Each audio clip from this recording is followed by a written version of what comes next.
අපේ රටේ තරම් ආණ්ඩුවල ඇමතිවරු ගුණාක්‍රන්දන නිලධාරීන් වෙන ලෝකෙ කොහෙවත් නැතුව ඇති. පුදුම විදියට මේ නිලධාරීන් දන්නවා මේ ලනු නෙමෙයි වුන් දෙන්නේ කොහු දෙන්නේ. අපේ දේශපාලඥයෝ කොහු වලින් ලනු අඹරගෙන තමයි ගිලින්නේ. අධ්‍යාපන අමාත්‍යාංශයේ ලේකම්වරයෙක් කියනවා අතිරේක ලේකම්වරයෙක් පාසල් දරුවන්ගෙන් 125කට දී වැඩියාව තියෙනවා කියලා. ඒක හරියටම හරිද කියලා මම දන්නේ නැහැ. 115ක් කියලාත් කියනවා. අපි කියමු එතුමා කියන ඉඳ 25යි කියලා. 25 වුණා 10යි කියමුකෝ. අන්තිම අඩු ගන්න කියලා. හැබැයි එතුමන්ලා අර දරුවෝ පාම් පිටි කන එක මේ වලක්වන්න පාසලේ ගහලා තිබුණු චක්‍රලේඛනය ක්‍රියාත්මක කරන්න උනන්දුවක් නැහැ. මේක අපිට කියනවා. දරුවන්ගේ 100ට මෙච්චරකට දී වැඩියා.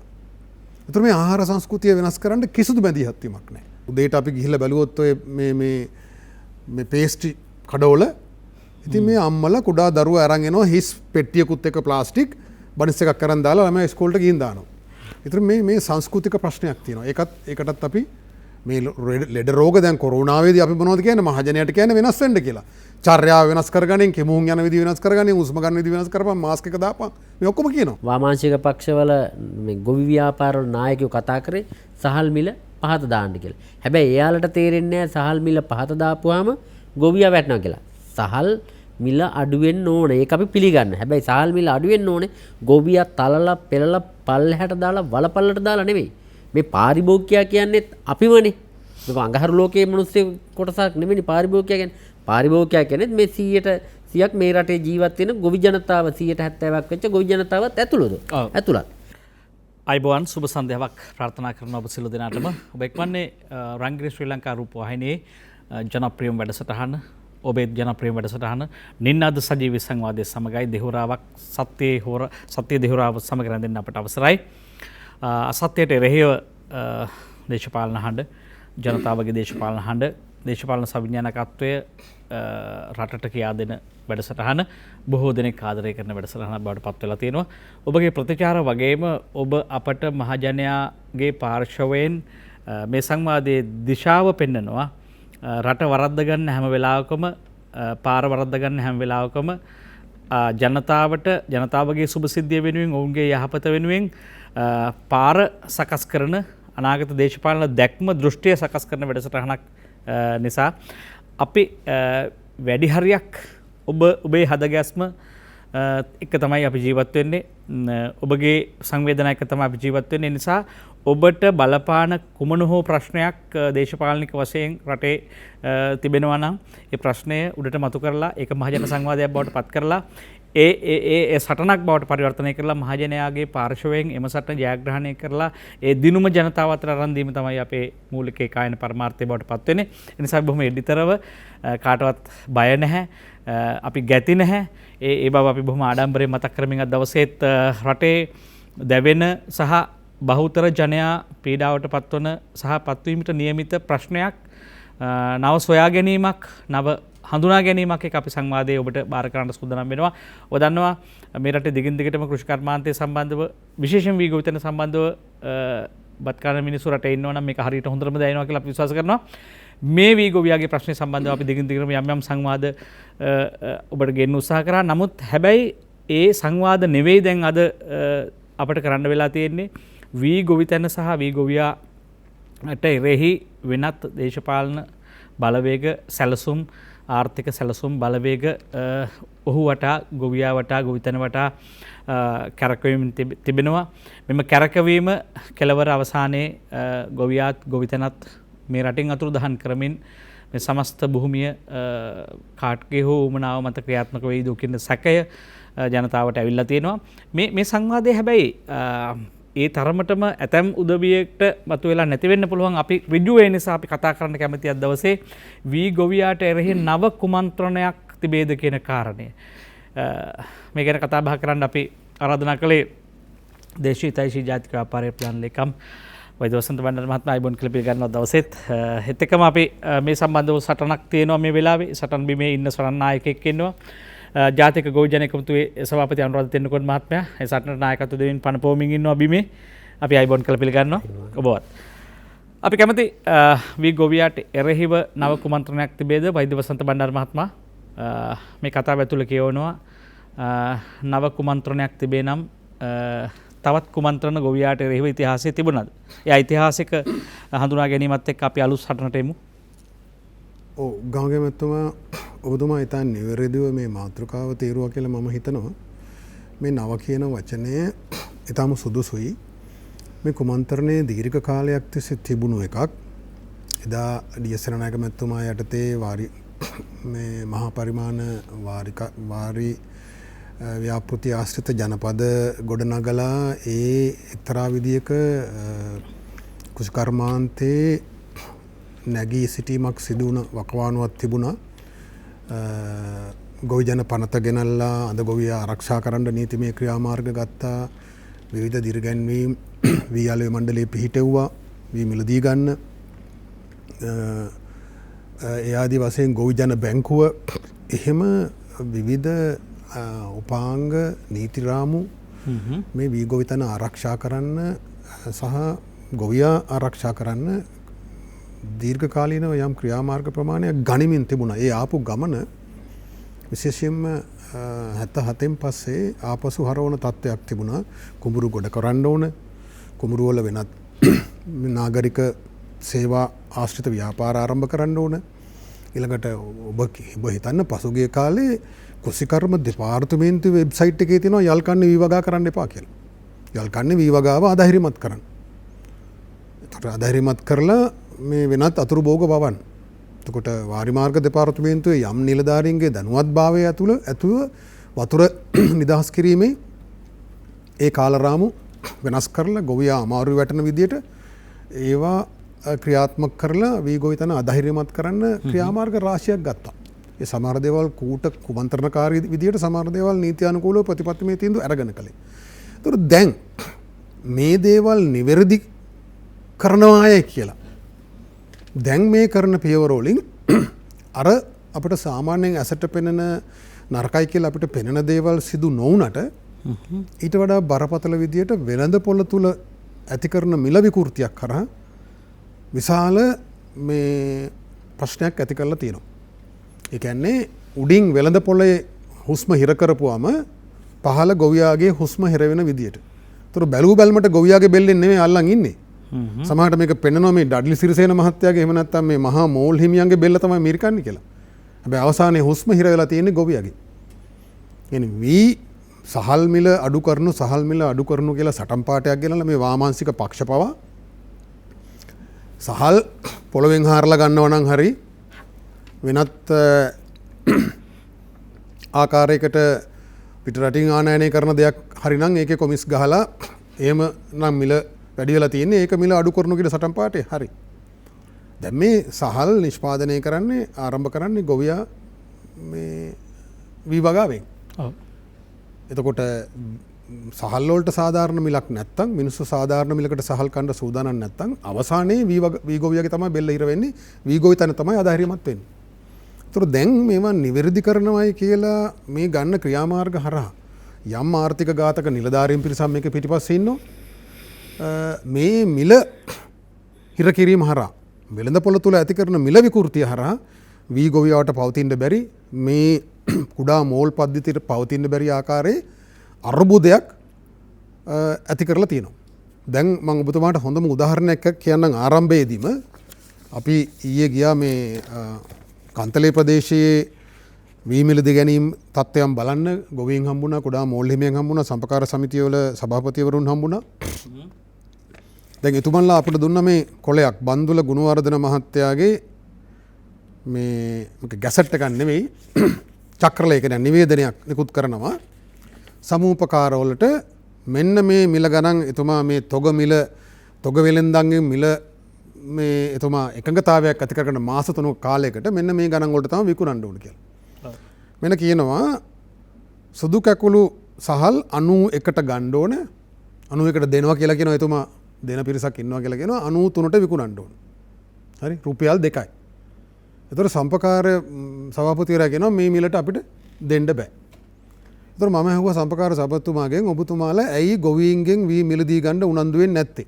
කුඩා මෝල් හිමියන්ගේ ධාරිතාව පාවිච්චි කරලා සහල් ප්‍රදේශයේම වී මිලදී ගන්න පරිභෝජනය කරන්න ක්‍රියාමාර්ග ගන්න නැත්තේ ඇයි? කොහොම නෑ අපි ගන්න සූදානම්. අපි දිසාපතිතුමාගේ මුදල් ඉල්ලුවා. දිසාපතිතුමා කියනවා හරි මම ලක්ෂ 50ක් ඔබතුමාට දෙනවා. හැබැයි කොන්දේසියක් දානවා. මොකද කොන්දේසිය? සහල් දෙන්න ඕන 93ට ආපසු. ඒතර සහල් 93ට දෙන්න බෑ. ඒතර සභාපති කියනවා නෑ එහෙනම් අපිට එපා.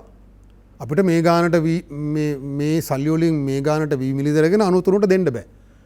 එතකොට ඕම් මිලදී ගැනීම අතාරිනවා. එතකොට මහා මෝල් හිමියන්ට ඇවිල්ලා මේවා අඩු මිලට අරගෙන තොග රස් කරගන්න පුළුවන්. එතකොට මෙන්න මේ අර හුස්ම හිර කරනවා කියලා මම මේ කියන ක්‍රියාවලිය. මේකේ දුෂ්ටකම එහෙම නැත්නම් ගොංකම තේරෙනවා මෙන්න මේ ඊළඟ පේලි දෙක කියවපුවම. සහල් වලට රුපියල් 2ක වාසියක් දෙනකොට මෙන්න තිරිඟු පිටිය වලට. තිරිඟු පිටියේ මිලදී ගැනීම රුපියල් 74යි. විකිණිය යුතු මුල 84යි. ඒතර තිරිඟු පිටි කිලෝ එකකට රුපියල් 10ක ලාභයක් තියාගන්න ඉඩ දෙනවා. තිරිඟු පිටි දාන්නේ ෆ්‍රිජ් එකේද? තිරිඟු පිටිත් කිලෝ එක පැකට් කරත් ලූස් දුන්නත් කොහොම දුන්නත් මේ හාල් කිලෝ එක වගේම තමයි විකිණීමේදී. ඒතර හාල් වලට රුපියල් 2ක් තියාගනි. තිරිඟු පිටි වලට 10ක් තියාගනි. ඒ කියන්නේ සම්පකාරයටත් කියනවා උඹලා තිරිඟු පිටි විකුණන්න පුළුවන් තරම්. හාල් විකුණන්න යන්න එපා. රුපියල් 2කට ලාභයට මේක විකුණන්න බෑ. ඒතර මේ බැංකුවෙන් ණය අරගෙන වී මිලදී ගන්න යන්නත් එපා. මොකද 93ට හාල් දෙන්න බෑ. කිසිදු මිනිහෙක් සිහි බුද්ධිය ඇති අපි අහලත් නැහැම වෙන්නෙත් නෑ මේ රටේ මේ රුපියල් 2 අඩු කරපන් කියලා මරාගෙන මැරෙන්න යන්නේ නැහැ. 8 දෙනෙක් කනවා හාල් කිලෝ එකක්. ඔව්. රුපියල් 2යි කියන්නේ සත කීයද වැටෙන්නේ? 725ක්. මේ බුලත් ටික රුපියල් 50ක් වේදම් කරන මිනිහා සිගරට් රුපියල් 65ක් 75ක් වේදම් කරන මිනිහා මේ 725ක් වෙනුවෙන් මරා ගන්න දෙන්නේ නැහැ. එහෙම නැති තත්වයක් යටතේ මේ කතන්දරයක් මවලා මේ ගොන් වාමාංශික පක්ෂත් මේ මිල අඩු කරනු කියලා කතාවක් හදලා මේ මහා මෝල් හිමියා කියලා මොකෙද්ද භූතයෙක් පෙන්නලා මේ මහා මෝල් හිමියාගේ බඩට ගහන්න තමයි මේ හාල් මිල අඩු කරන්න ඕනේ කියන්නේ. හැබැයි බඩට වදින්නේ ගොවියගේ අවසානයේ. හරි. එතකොට මේතන තියෙන කුමන්ත්‍රණයක්. මේක ගොංකමුත් ඇති. දැන් මේ වෙළඳ අමාත්‍යාංශයේ ගොංකම් ගොඩක් කරා පහුගිය දවස්වල. සීනි වලට බදු සහනයක් දුන්නා රුපියල් 50ක බදු සහනයක් දුන්නා නිර්ලෝභීව. දැන් මේ ගොවියගේ තමයි රුපියල් 2කට මරාගන්නේ. ආනයනය කරන සීනි වලට රුපියල් 50ක බදු සහනයක් දුන්නා ගමගේ මැතිතුමා. එතකොට ආණ්ඩුවට ඒ මාස එකමාර කාලය තුල ආණ්ඩුවට වෙච්ච පාඩුව මිලියන කීයද දන්නවද?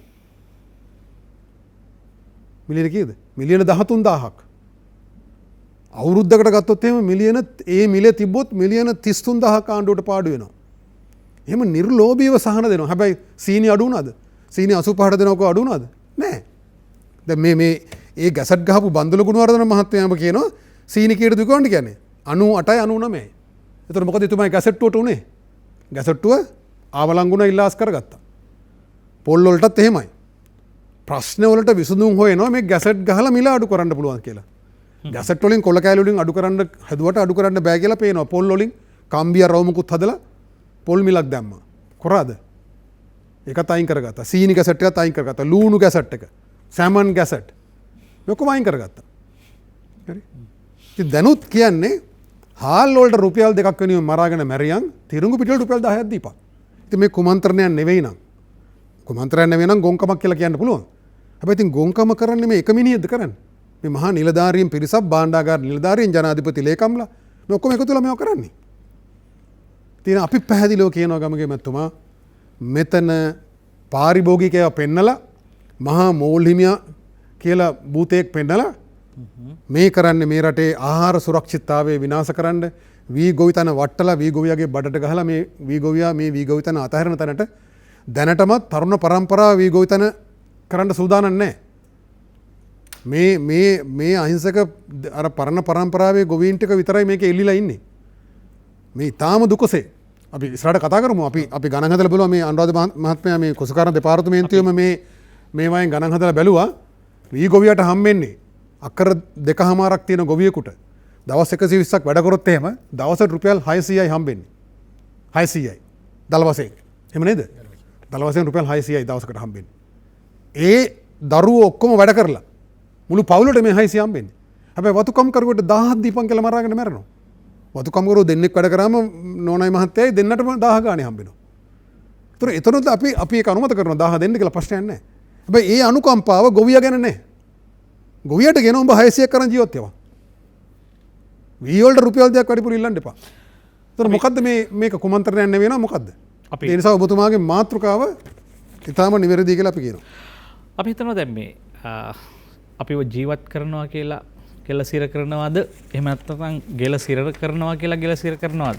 අපි එක කාලයක් දැක්කා වී ගොවියාට සහ ගොවිතැනට ඍජුව ගැටලු එක එල්ල වෙනවා. මේක පාඩු ලබනවා මෙන්න කරන්න එපාය. ඒකට අපි මෙන්න මේ ප්‍රතිපත්ති හදනවා කියලා ඇතම් ආණ්ඩු කියන්න පටන් ගත්තා. හැබැයි දැන් ඊට වඩා වෙනස් මුහුණුවරක් තේ. අපි ඉතිහාසෙන් දැන් දැක්කා ගොවියා රජ කරවන්න හැදුවා. ගොවියා රජෙක් කියලා කිව්වා. ඔහු මඩ සෝදාගෙන ඔහුව සිංහාසනයට ගෙනියන්න ඕනේ කිව්වා. දැන් මේවයි කතා කියා නැවත නැවත හොද මඩේ දානවා වගේ ගොවියට මොකද මේ කරන්නේ? මේ කතාව ඇත්තක්ද? මේ කතාව සම්බන්ධව පුළුල් මහජන සංවාදයක් හැදුනේ නැත්නම් අපිට බත් කන්න පුළුවන් වෙයිද? අපිට කන්න වෙන්නේ මොනවද? මේ හරි බරපතල කාරණා ඇතම් අයට මේවා මේ විවේචනාත්මකව දකින්න පුළුවන්. හැබැයි කවදා හෝ දවසක මේ කතාවවල ඇත්ත නැත්ත රට හෙළිදරව් වෙවි. අපි ඉදිරියෙන් ඉන්නවා මේ ඇතම් කතාවල ඇත්ත හෙළිදරව් කිරීමේ පෙරහැර ඇතුලේ. අපි අවස්ථාව දෙනවා අනුරාධ දෙන්නකොට මහත්මයා. දැන් මේ කතාව සම්බන්ධව ඔබතුමාගේ මූලික වටේ අදහස් දැක්වීම. ඒ විගොවියට එරෙහිව නව කුමන්ත්‍රණයක් තිබේද? ඔබගේ පාර්ශවයෙන් ඔබ ගෝජනතාවත් එක්ක ගැවසෙමින් ඒ අය පිරිස සංවිධානය කරමින් බිමේ මේ සටනේ ඉන්න කෙනෙක්. මොකක්ද ඔබේ අදහස මේ සම්බන්ධව? ඔව් අනිවාර්යයෙන්ම එහෙම කුමන්ත්‍රණයක් අලුත් වටවලින් විවිධ අවස්ථාවල ක්‍රියාත්මක වෙනවා. දැන් මේක අලුත් මුහුණුවරකින් ගොවියාට වීගොවියා ඇතුළු අනෙත් ගොවීන්ට සහන දෙන්න ඕනේ, අලුත් ක්‍රමවේදයන් සකසන්න ඕනේ කියන මුවාවෙන් නොඑක් විදිහේ කුමන්ත්‍රණ ක්‍රියාත්මක වෙනවා. විශේෂයෙන්ම දැන් වීගොවියා නගා සිටවන්න, වීගොවියා ඇතුළු රටේ සමස්ත ගොවි පරපුර නගා සිටවන්න ඕන නම් නිශ්චිත වැඩපිළිවෙලක් සකස් වෙන්න ඕනේ ගොවියාගේ තැන ඉඳලා. හැබැයි මේ අද අපිට තේරෙන විදිහට මේ වැඩපිළිවෙල සහ කුමන්ත්‍රණකාරී අලුත් නව වටයකින් මේ සැරසෙන්නේ වීගොවියා හෝ වේවා වෙනත් ගොවීන් ඉලක්ක කරගෙන මේ ගොවිතැන රටේ තියෙන සමස්ත ගොවිතැන කඩා ඉහිරවලා වලපල්ලට දාන්න අවශ්‍ය ක්‍රමවේදයන් තමයි සැකැස්සෙන්නේ. ඒ විශේෂයෙන්ම දැන් මේ පොහොර සහන ආධාර පැත්තෙන් ගත්තත්, ගොවියාට දෙන සහන පැත්තෙන් ගත්තත් අපිට බලන්න වෙන්නේ මේක මේ රටේ ගොවියාට දීලා තියෙන සහනය කුමක්ද කියන එක. විශේෂයෙන්ම නිකන් උදාහරණ විදියට අපි ගත්තාම තිරිඟු පිටි වලට කිලෝ එකකට බදු සහනය දීලා තිනවා රුපියල් 28ක්. හැබැයි වී කිලෝ එකක් නිෂ්පාදනය කරන්න ආණ්ඩුව මැදිහත් වෙලා පොහොර සහන ආධාරය අපිට ලැබෙන්නේ ගොවියෙකුට වී කිලෝ එකක් සඳහා සාමාන්‍යයෙන් රුපියල් 3ටත් අඩු ගාණක් වී කිලෝ එකක් නිෂ්පාදනයට. එතකොට මේකෙන් අපිට පේනවා මේ වී ගොවියාට දීලා තියෙන සහනය මගින් මොකද්ද මේ කුමන්ත්‍රණය කියලා. එතකොට දැන් මේ රටේ දැන් තිරිඟු පිටි මෙහෙ හදන්නේ නැහැනේ. ඒතර ඇමරිකාවේ ගොවියා පෝසත් කරන්න, බහුජාතික කොම්පැනි නඩත්තු කරන්න කිසිම ලෝභකමක් නැතුව රුපියල් 28ක බදු සහනයක් දෙනවා. හැබැයි අපේ ගොවියට අපි හිතනවා වාර්ෂිකව මේ පොහොර සහන ආධාරයේ විතරක් වී ගොවීන් ඇතුළු එළවලු ගොවීන් සහ සමස්ත කෘෂිකර්මාන්තය වෙනුවෙන්ම මිලියන 60,000ක්. හැබැයි වී ගොවීන්ට ලැබෙන ප්‍රමාණය සාමාන්‍යයෙන් හෙක්ටයාරයකට සාමාන්‍ය කිලෝ 225ක් වගේ මඩ පොහොරයි, TDMයි, යූරියයි ඇතුළු. එතකොට ලැබෙන වී කිලෝ එකක් නිෂ්පාදනය සඳහා ලැබෙන්නේ රුපියල් 3ටත් අඩු ගණක්. ආම් වශයෙන් ගත්තම 2.720ක් වගේ. එතකොට ඒකක් ඒ කාරණේ. ඊළඟට තමයි වී ගොවියාගෙන් මේ නිෂ්පාදන කිරීමේදී වී අලෙවි කිරීමේදී වී අලෙවි මණ්ඩලය මගින් සහ රජය මගින් සහතික මිලක් වී සහතික මිල නියම කරලා තිනවා රුපියල් 50යි 52යි කියලා.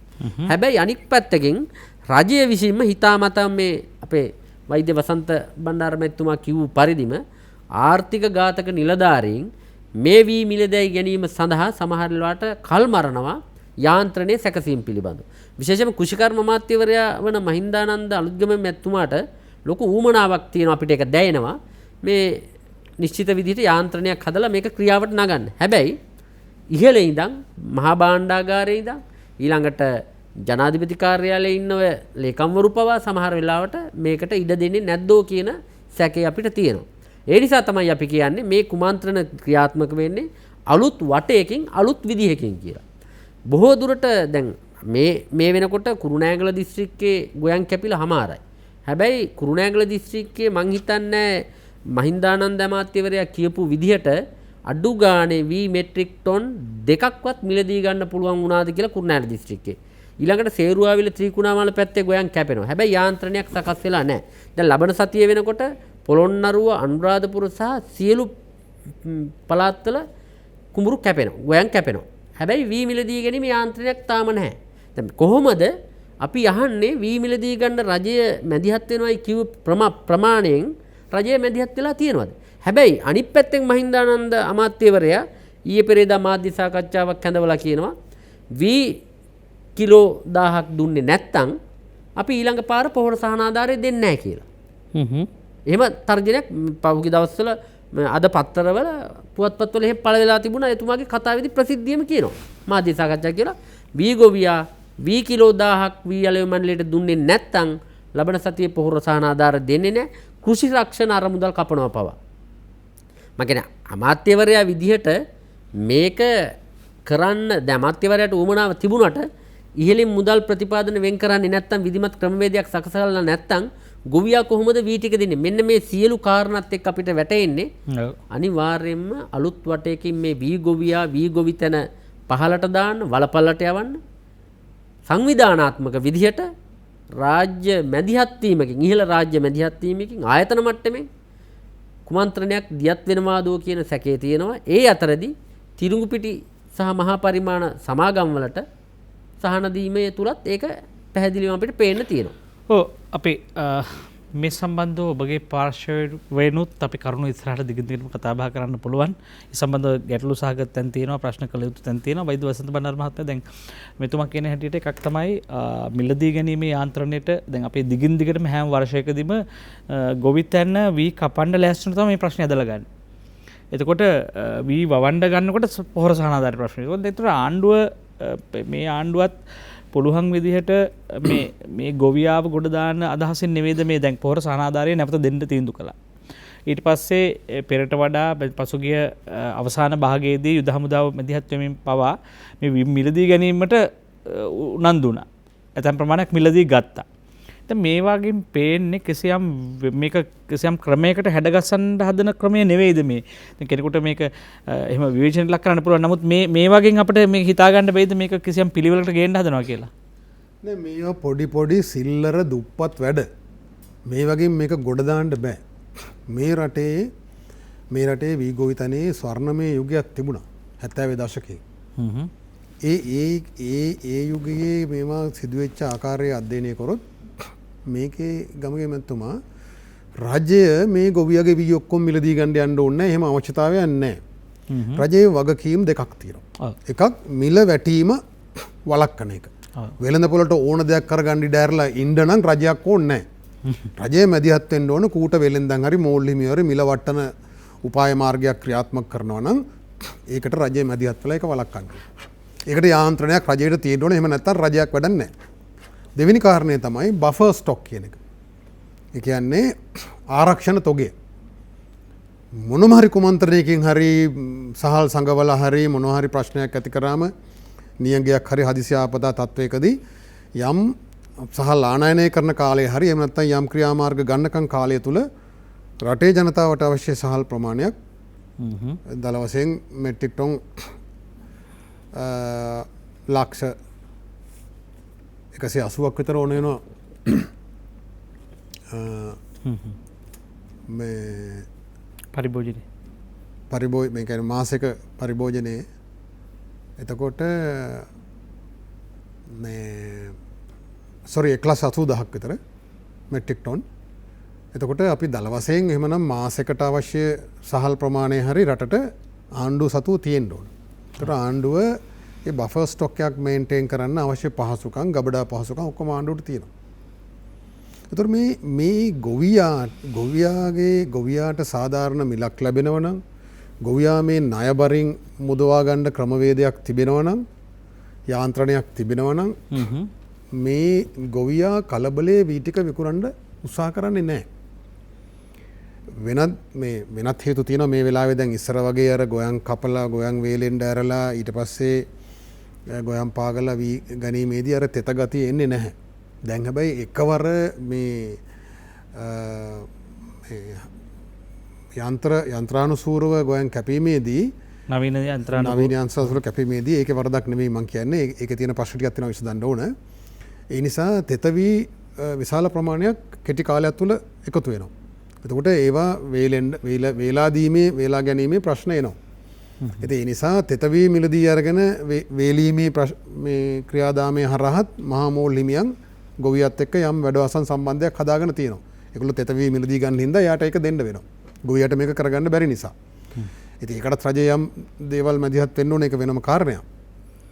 කෙසේ වෙතත් ගොවියාට හොඳ මිලක් ලැබෙනවා නම්, ගොවියා ණයබරින් පීඩාවට පත් වෙලා නැත්තම්, අස්සනු කපන යන්ත්‍ර සූත්‍ර වලට ගෙවීම් කරන්න යම් පහසුකමක් රජයෙන් සැපේනවා නම්, ඒ වගේ මිල සම්බන්ධයෙන් යම් පහසුකමක් ආණ්ඩුව සපයනවා නම්, දැන් ආණ්ඩුවේ යන්ත්‍ර සූත්‍ර මිලදී ගන්න බදු සහනයක් දෙනවා.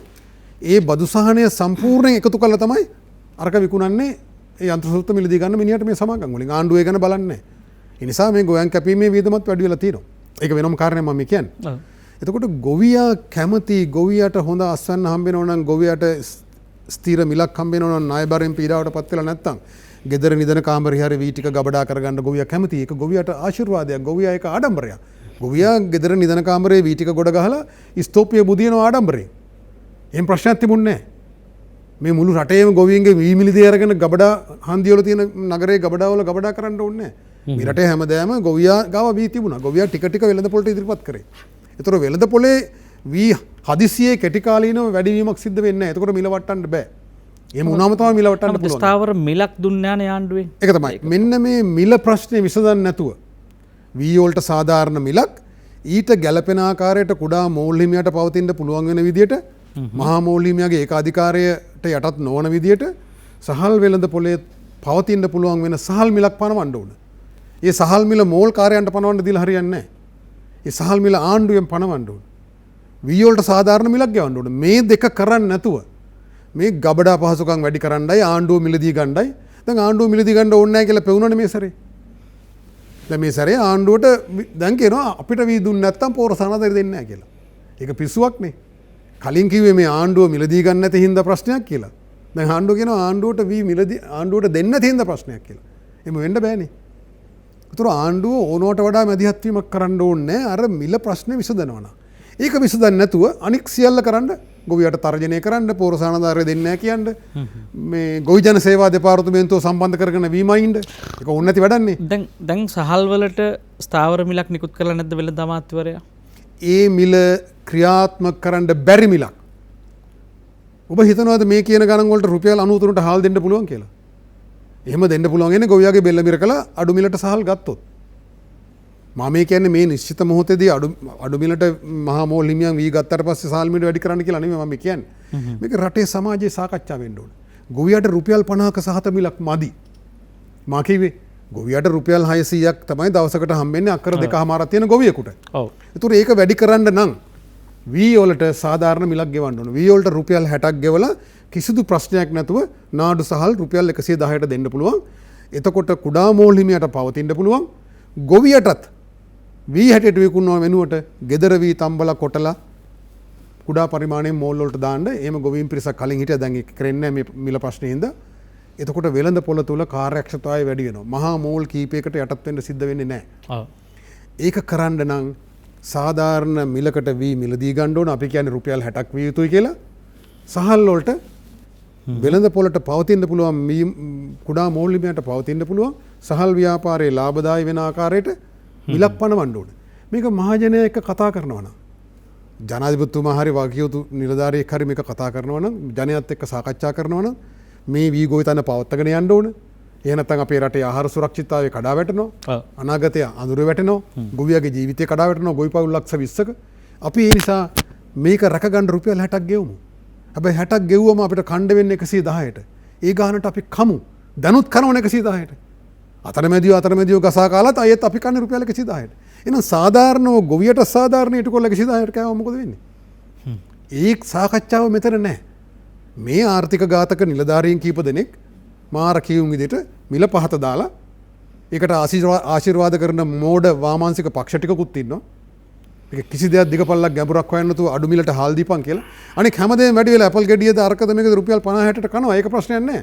හැබැයි හාල් වල ගොවියාගේ බෙල්ල මිරකලා රුපියල් දෙකක් අඩුවෙන් කන්න ඕනේ. කඩේ රුපියල් දෙකක් සමහර ඉතුරු දෙන්නෙත් නැහැ. ඒතර මේක මහා අමන ගොන් තකතිරු ක්‍රියාවලියක් මේ සිද්ධ වෙන්නේ. මේක නිවැරදි කරන්න නැතුව ගොවියට ගොඩ යන්න බෑ. අපිට කණ්ඩ වෙන්නේ පස් මේ විදිහට තව අවුරුදු 10ක් 15ක් ගියොත් ගොවියා වී ගොවිතැන අතහැරලා දානවා. එතකොට තේරුම් ගනි මේ රටේ මිනිස්සු මොකද්ද මේ කරපු වැඩේ කියලා. මේක මේ අවනඩුව කාටද කියන්නේ ගොවියන්ට මේ කතාව කරන්න උන්ගේ පපුව කඩා වැටලා ඉවරයි. පපුව විතරක් නෙවෙයි උන්ගේ ජීවිතේම කඩා වැටලා ඉවරයි. සමහර ගොවි ගම්මානවල අපේ සංචාරකයන්ට අපිට තේරෙනවා. තව එක පැත්තකින් අලි, තව පැත්තකින් වෙනත් සතුන්, තව පැත්තකින් වෙනත් තර්ජන, තව පැත්තකින් මේ වගේ දහසක් ප්‍රශ්න මැද කන්න කාලෙට අත කන කර බැංකුවට තියලා මිනිස්සු මේ ගොවිපළ ඇතුලේ කරන යුද්ධය අපිට හිතෙන්නේ ගොවිතැනක් නෙවෙයි මේක යුද්ධයක් කියලා. හැබැයි මේ යුද්ධයේදී එහෙම නැත්නම් මේ කෘෂිකර්මය කරලා කියලා මේ තමන්ගේ ජීවිතේ පරදුර තියලා වස විසත් එක්ක කෘෂි රසායන ද්‍රව්‍යත් එක්ක මේ කරන යුද්ධයෙන් ගොවියා ගලව ගන්නේ රට ගලව ගන්නේ කවද්ද? මේ සෙල්ලම් කරන්නේ කවුරුත් එක්කද? නින්නාද සජීවී සංවාදය ඇතුලේ ඔබ ඉන්නේ. අපි ගිහලා එන්න කෙටි විරාමයකට. පළමු විරාමයට යන්න අපිට අවසර දෙන්න. රැඳෙන්න අප සමග. ඔබ නැවතත් නින්නාද සජීවී සංවාදයේ සමගයි මෙක්වන්නේ. වී ගොවියාට එරෙහිව නව කුමන්ත්‍රණයක් තිබේද? මේ ගැන යම් සැක සංකා මතුවෙනවා. නමුත් මේ ගැන කුමන්ත්‍රණයක් තිබෙනවා යයි කියන කණ්ඩායමකට තමයි අපි ආරාධනා කළේ.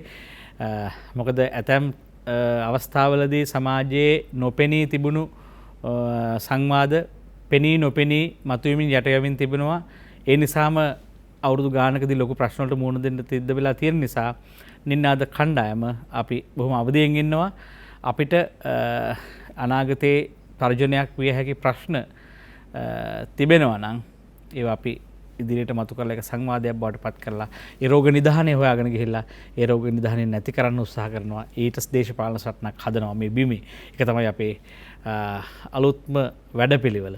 අපි මේ සම්බන්ධව ඔබට ආරාධනා කර සිටිනවා මේ ප්‍රශ්නේ ඔබ බත් කනවා නම් ඔබ බතට ආදරේ නම් ඔබ අතට ගන්නේ තමන්ගේ පැවැත්ම සඳහා සුරක්ෂිත ජීවිතයක් සඳහා ඔබගේ ජීවිත පවත්වාගෙන යන ආහාර වේලක් නම් ඒ ආහාර වේලට ඔබ ආදරය කරනවා නම් ඒ හැමෝටම මේ කතාව සංවේදී ඔබට අදහස් කියන්න පුළුවන් ඔබට ප්‍රශ්න අහන්න පුළුවන් 066 22 83 668 609 මෙතන සිට අපි ඔබට බාර කරනවා මේ සංවාදය ඔබේ සංවාදයක් බවට පත් කරගන්න. අනුරාධ තෙන්නකෝන් මහත්මයා දැන් බොහෝ දෙනෙක් කියනවා මේ රටට මේ තරම් කෑ ගහන්න ඕනේ අපිට අවශ්‍ය විදිහ තියෙනවා කියලා. අපිට කන්න තියෙනවා කියලා කියනවා. මොකද්ද මේ කතාව ඇත්ත නැත්ත? සාමාන්‍යයෙන් දැන් පසුගිය වර්ෂය ටික බලපුවාම අතිරික්ත වී ප්‍රමාණයක් තියෙන බව සැබෑව. දැන් ගිය අවුරුද්දේ මාස් කන්නේ වී අස්සයන් ලබන අවුරුද්දේ මාර්තු වෙනකන් සෑහෙනවා. හැබැයි මේක එක ප්‍රශ්නයක් තියෙනවා. පසුගිය කාලයත් එක්ක මේ තිරිඟු පිටි පරිභෝජනය සහල් පරිභෝජනයට වඩා වැඩි වෙලා තියෙනවා. ඒකට හේතුව තමයි අපි නොහිතන විදිහට තිරිඟු පිටි කිලෝ එකකට රුපියල් 28ක බදු සහනයක් තිරිඟු 8 කිලෝයකට පහුගිය කාලේ ආණ්ඩුව කාලේ රුපියල් 20ක බදු සහනයක් දුන්න නිසා ජනතාව පෙළඹිලා තියෙනවා වැඩියෙන් තිරිඟු පිටි පරිභෝජනය කරන්න. ඒකේ සෞඛ්‍යමය අනාරක්ෂිත බවක් තියෙන බව සැබෑව. හැබැයි නමුත් දැන් සාපේක්ෂ ලාභයක් නැහැනේ. දැන් පාන් පිටිපාන් රත්තරකට රුපියල් 120ක් විතර. හාල් සෙලකට අඩුයිනේ. ඒක දැන් මිල නිසාද මේ පිටි පරිභෝජනය වැඩි වුනේ? අසාමාන්‍ය ලෙස බදු සහනය දුන්නාම එතකොට ගොඩක් කට්ටිය පෙළඹෙනවා පාන් පිටි කන්න. ඒක එකක්. හැබැයි ඒකම කියලා කියන්න අපි පෙළඹෙන්නේ නැහැ. විශේෂයෙන්ම තමයි මේ හාල් මිල වෙළඳපොලේ වැඩි වෙලා තියෙනවා. මොකද මේ රජයේ මැදිහත් උනේ නැහැ. එකක් තමයි සහල් නිෂ්පාදන ක්‍රියාවලිය කුඩා මෝල් හිමියන් සහ මධ්‍යම පරිමාණ මෝල් හිමියන්ගේ දායකත්වය අඩු වුණා. ඒ නිසා වෙළඳපොලේ සහල් හිගයක් ඇත්තටම ඇති වෙලා තියෙනවා දැනට. ඒ නිසා තමයි සහල් මිල ඉහළ යන්නේ. විශේෂයෙන්ම දැන් අපි නිකන් ගත්තොත් උදාහරණයක් විදිහට මේ රටේ සහල් නිෂ්පාදනය කරන ප්‍රමාණයෙන් මහා පරිමාණ මෝල් හිමියෝ සහල් නිෂ්පාදනය කරන්නේ 120ත් 30ත් අතර ප්‍රමාණයක්. 70%කට වැඩි ප්‍රමාණයක් සහල් නිෂ්පාදනය කරන්නේ කුඩා හා මධ්‍යම පරිමාණ මෝල් හිමියෝ. එතකොට කුඩා හා මධ්‍යම පරිමාණ මෝල් හිමියෝ මේ වෙනකොට මෝල් 3000කට ආසන්න ප්‍රමාණයක් රට පුරාම මෝල් වැහිලා තියෙනවා. අපි දැන් වීනේ සහල් හැටියට නිෂ්පාදනය වෙන්නේ. ඒතර සහල් කතාව චුට්ටකට මතකට පොඩ්ඩක් තියලා වී ගැන කතා කරොත් බොහෝ දෙනෙක් කියනවා මේ කන්නෙත් බොහෝ අපි ඇහුවා මෙති අමතිවරුන් කියනවා දැන් අපිට හරි. අපිට දැන් මේ සැරේ මේ අපේක්ෂිත අස්වැන්න අපිට ඇති කියනවා. අපි ආය සහල් ගෙන්නන්න අවශ්‍ය නැහැ. අපේ ඉතිහාසයේ බොහෝ සහල් ගෙන්නවා. දැන් එහෙම කියනවා. නමුත් ආයේ පසු කාලීන අපිට අහන්න ලැබුණ හාල් ගෙන්නන්න ඕන කියනවා. ඒතර මේ ගණන් බැලීම් වැරදිද නැත්නම් මේවා ඇත්තද බොරුද ඔබතුමා හිතන්නේ මොකද්ද මේ? එහෙම වෙනවා. මොකද හේතුව සහල් නිෂ්පාදන ක්‍රියාවලියට දිරිදීමක් වෙන්නේ නැහැනේ. මම අර කියපු කාරණේක තමයි කියන්නේ සහල් නිෂ්පාදන ක්‍රියාවලියට 70%කට වැඩි ප්‍රමාණයක් දායක වෙන්නේ කුඩා හා මධ්‍යම පරිමාණ මෝල් හිමියන්. එතකොට 120ක් 30ක් අතර ප්‍රමාණයක් තමයි මහා පරිමාණ මෝල් හිමියෝ මේ රටේ සහල් නිෂ්පාදන ක්‍රියාවලියට දායක වෙන්නේ. ඒ ඇති වෙන්න වී තියෙනවා ඒ වී ටික සහල් වෙන්නේ නැහැ. වී ටික සහල් වෙන්නේ නැහැ. අපි කියන්නේ මෙන්න මේ වී ටික සහල් වෙන්න කුඩා හා මධ්‍යම පරිමාණ මෝල් හිමියා බලාත්මක කරන්න නිශ්චිත ක්‍රමවේදයක් වැඩපිළිවෙලක් සකස් වෙන්න ඕනේ. ඒ සඳහා ඔවුන් නියාමනය කරලා සහනයක් බදු සහන හෝ යම්කිසි සහනයක් ලබා දෙන්න ඕනේ නගා සිටවන්න. එහෙම නැතුව කවදාවත් අපි දැන් මොන රජයාවත් වී අතිරික්තයක් තියෙනවා මාස 3කට මාස 4කට සෑහෙන්න කියලා කිව්වට මේක සහල් වෙන්නේ නැත්තම් කොහොමද සහල් හිගේ පියවන්නේ? ඊට පස්සේ මේ ක්‍රමවේදය සැකසෙන්නේ කොතෙන්ද? ආපහු වෙන්නේ සහල් ආනයනය කළ යුතුයි කියන තැනට නෙමෙයි. දැන් වී අතිරික්තයක් තියෙනවා කිව්වට වී සංචිත අපිත් සතුව තියෙනවා කිව්වට දැන් අපි මේ සම්බන්ධව විමසීම් කරනකොට ඔය මහා මෝල් හිමිය පවා කියන්නේ නැහැ එහෙම එකක් නැහැ දැන් කියලා. දැන් මේ කන්න ඉලක්ක කරන ගත්තාම මේ මොහොතේ මහා මෝල් හිමියන් පවා කියන්නේ ඒ බඳු කතාවක්. ඒතකොට එහෙම තියෙද්දි අපි දැන් මේ කතාව කොහෙන්ද ලෙහාගෙන වසන්ත බණ්ඩාර දැන් මොකද්ද මේකේ ඇත්ත කතාව? මේක දිගපල්ල කොහොමද අපි මේක තේරුම් ගන්නේ? මේ ප්‍රශ්නේ පටලවලා තියෙනවා කියලා අපි විශ්වාස කරන්නේ. ඔබතුමා කියන එක ඇත්ත. මේක පටලවලා තියෙන්නේ. ඒ පටලන්නේ හිතාමතාම. කියන්නේ නිශ්චිත තාක්ෂණිකව දේශපාලන වශයෙන් නිවැරදි පිළිතුර සොයාගන්න ඒක ජනමනසේට මේ ගෝචර වෙන විදිහට මහජනයට තේරුම් ගන්න පුළුවන් විදිහට මහජන සහාය ගන්න පුළුවන් විදිහට මේක ස්ථානගත කරන්නේ නැහැ. අපේ රටේ දල වශයෙන් අවුරුද්දකට මෙට්‍රික් ටොන් මිලියන 4.8ක් විතර තමයි අස්සන්න තියෙන්නේ. වැඩිම 5ක්. හැබැයි අපේ රටේ කුසකර්ම දෙපාර්තමේන්තුවේම සමීක්ෂණ වලින් අධ්‍යයන වලින් පැහැදිලි අපේ රටේ කුඹුරු වල ඵලදායීතාවයේ උපරිම මට්ටමට ගත්තොත් අපිට මෙට්‍රික් ටොන් මිලියන 6.5ක විතර ප්‍රමාණයකට තව 120කින් විතර මේක වැඩි කරන්න පුළුවන්. එතකොට මෙතන ඇත්තටම සහල් අපේ රටේ නිපදවන්න පුළුවන් උපරිම ප්‍රමාණයට නිපදවන්න ඕන. ඒක ඕන කුඩා දරුවෙකුට තේරෙනවා. ඒ තියෙන විභවයේ උපරිමම අපි අත්පත් කරගන්න ඕන. ඒකට තමයි ආණ්ඩුව තියෙන්නේ කුසකාරණ දෙපාර්තමේන්තුව තියෙන මේ පඩි ගෙවලා ඔක්කොම මේවා තියන් ඉන්නේ ඒකට. මේක ගොවියට ඕන විදියට හරි ඒක නිකන් වෙන විදියට ඉන්න බලා ගන්න නෙමෙයි. මෙච්චර ඉඩම් ප්‍රමාණයක් තියෙනවා ඒකෙන් මෙච්චර අසන්නක් ගන්න පුළුවන් නම් එතනට යන්න සීළු දේවල් කරන්න ඕන අපි. හැබැයි මේ ප්‍රශ්නය සහල් අතිරික්ත කතාව එක ව්‍යාජ අතිරික්තයක් එහෙම එන්නේ එකක් තමයි වෙළඳපොළ අස්සනු කාලෙට ගොවියා තමන් සතු සියලු වී වෙළඳපොළට දාන නිසා එකක් අර තෙත ප්‍රශ්නේ අනිත් එක ණය බර නිසා මේ ණය ගෙවන්න ඕනේ ඉක්මනින් වෙළඳපොළට දානවා. ඒතර කෙටි කාලීනව ව්‍යාජ අතිරික්තයක් ඇති වෙනවා. ඒක එක්තරා ව්‍යාජ අතිරික්තයක් සැබෑ අතිරික්තයක් නෙමෙයි. ඊළඟට තිරිඟු පිටි කණ එක වැඩි වෙලා තියෙනවා. තිරිඟු පිටි වලට මෙතුමා කීප විදියට අර බදු සහන දීපු නිසා මොකද වෙලා තියෙන්නේ තිරිඟු පිටි පරිභෝජනය පසුගිය වසරේදී ඊට පෙර වසරේදී පසුගිය වසරේ තව වැඩි වුණා කියලා අපි හිතනවා මේ කොරෝනා නිසා පොඩ්ඩක් වෙනස් වෙලා ඇති. මෙට්‍රික් ටොන් ලක්ෂ 4කින් තිරිඟු පිටි පරිභෝජනය වැඩි වුණා හිතන්න පුළුවන්ද ඔබතුමාට? ලක්ෂ 13 තිබුණ එක ලක්ෂ 17කින්. ඒතකොට තිරිඟු පිටි වැඩි වෙනවා නම් මොකද වෙන්නේ? සහල් පරිභෝජනේ අඩු වෙනවා. එතකොටත් ව්‍යාජ අතිරික්තයක් ඇති වෙනවා. හරි. අනිත් එක තමයි මේ අපි ආහාර ගැන අපි කතා කරන්නේ. සහල් විතරක්ම කන්න ඕන බත්ම කන්න ඕන කියලා නෙමෙයි කියන්නේ. බත් සමග අල දෙල් කොස් කන්න පුරුදු කරන්න ඕන. මේ ආහාර සංස්කෘතියත් පහුගිය කාලේ බරපතල විදිහට වෙනස් වුණා. උදේට අපි ගිහිල්ලා බැලුවොත් ඔය මේ පේස්ට්‍රි කඩවල ඉතින් මේ අම්මලා කුඩා දරුවා අරන් එනවා හිස් පෙට්ටියකුත් එක්ක ප්ලාස්ටික් බනිස් එකක් අරන් දාලා ළමයි ඉස්කෝලේට ගිහින් දානවා. ඒතර මේ සංස්කෘතික ප්‍රශ්නයක් තියෙනවා. ඒකටත් අපි මේ ලෙඩ රෝග දැන් කොරෝනාවේදී අපි මොනවද කියන්නේ මහජනයාට කියන්නේ වෙනස් වෙන්න කියලා. චර්යාව වෙනස් කරගනින් කෙමුන් යන විදිහ වෙනස් කරගනින් උස්ම ගන්න විදිහ වෙනස් කරපන් මාස්ක් එක දාපන් මේ ඔක්කොම කියනවා. කන බොන ක්‍රමය වෙනස් කරන්න. හැබැයි මේ කන බොන දැන් අධ්‍යාපන අමාත්‍යාංශයේ ලේකම්වරයෙක් කියනවා අතිරේක ලේකම්වරයෙක් පාසල් දරුවන්ගෙන් 125කට දී වැඩියාව තියෙනවා කියලා. ඒක හරියටම හරිද කියලා මම දන්නේ නැහැ. 115ක් කියලාත් කියනවා. අපි කියමු එතුමා කියන ඉඳ 25යි කියලා. 25 නැ 10යි කියමුකෝ. අන්තිම අඩු ගන්න කියලා. හැබැයි එතුමන්ලා අර දරුවෝ පාම් පිටි කන එක මේ වලක්වන්න පාසලේ ගහලා තිබුණු චක්‍රලේඛනය ක්‍රියාත්මක කරන්න උනන්දුවක් නැහැ. මේක අපිට කියනවා. දරුවන්ගෙන් 100ට මෙච්චරකට දී වැඩියා. ඒතර මේ ආහාර සංස්කෘතිය වෙනස් කරන්න කිසිදු මැදිහත් වීමක් නැහැ. ඒ මැදිහත් වීම සියල්ල එන්න ඕන. එතකොට තමයි මේ බෝනවන් රෝග වලට වියදම් කරන මහා අතිසාර මුදල් කන්දරාවත් දුකටපත් වෙන දරුවෝ කුඩා කාලයේම දියවැඩියා හදලා ඒ ප්‍රශ්න බේරෙන්නෙත්. ඒතර මේක විවෘත මනසකින් මහජනයා මෙතනට පොළඹවන්න මේක සාකච්ඡා කරන්න ඇතුළට රිදී බලන්න ගොවියා පවා. ගොවියත් හිතනවා තමා සදාකල් දුකටපත් වෙන්න තමයි ඉපදිලා ඉන්නේ කියලා. කුඩා මෝල් හිමියන්ගෙන් අපි කියපුවම මේ ගානට උඹලට මේක කරන්න බෑ නේද? මේ ගාන ඉල්ලපල්ලා කියපුවම ඒ මිනිස්සු හැමදාම දුකටපත් වෙලා ඉන්නේ. දරුවෝ ඉස්කෝලේ ඇරලා ඉලවත් මෝලේ වැඩ කරනවා, නෝනත් වැඩ කරනවා, ඒ අයත් වැඩ කරනවා. ඒත් ගොඩ යන්න බෑ. ණය ගන්නවා, බැංකු වලට සින්න වෙනවා, දේපොළ සින්න වෙනවා, ආයෙත් ණය ගන්නවා, ආයෙත් ඊළඟ ඉඩම සින්න වෙනවා. කොහොම හරි එල්ලිලා මේකේ ඉන්නවා. සාධාරණ ලාභයක් ඒකේ අතිරික්ත ප්‍රාග්ධනයක් අරගෙන ඒගොල්ලන්ගේ ජීවිත වෙනස් කරගන්න හරි වෙනත් ව්‍යාපාර වලට ආයෝජන කරන්න අවස්ථාවක් නැහැ. ඒගොල්ලෝ හිතනවා ඒගොල්ලෝ ඉපදිලා ඉන්නේ මේ දුක විඳින්නම කියලා. ඒ නිසා ඒගොල්ලොත් පුදුම වෙනවා. අම්මෝ එහෙම හම්බෙයිද අපිට? එහෙනම් ඉල්ලීමක්වත් ඉදිරිපත් කරන්න ඒගොල්ලන්ට මනසක් නැහැ. එතෙන්ට මේක ගෙනල්ලා තියෙන්නේ. ඒ නිසා මහා විශාල ව්‍යාජ කතන්දරයක් මේකේ තියෙනවා. මේක කෑලි කෑලි වලින් බේරන්න බෑ. ගොවියට සාධාරණ වී වලට සාධාරණ මිලක් ගෙවන්න ඕන. ඔහුට සාධාරණ ජීවත් වෙන්න පුළුවන් දවසකට වැටුප අර කියන වතුකම් කරුවෙක්ගේ වැටුප හරි ලැබෙන ගානට වැටුප ලැබෙන්න රුපියල් 60ක් ගෙවුවොත් දල වශයෙන් සාධාරණයක් සිදු වෙනවා. එහෙනම් 60ක් ගෙවනවා නම් කණ්ඩ වෙන්නේ කීයටද? ඒක සමාජයත් එක්ක කතා කරන්න ඕන.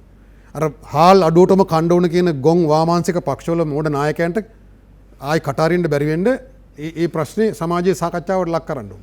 මේ ආණ්ඩුවේ ජනමාධ්‍ය ඔක්කොම තියෙන ওই වැඩේටනේ. හරි ඊළඟට මේ ආහාර සංස්කෘතිය වෙනස් කරන්න දරුවගේ ඉඳලා මැදිහත් වෙන්න ඕන.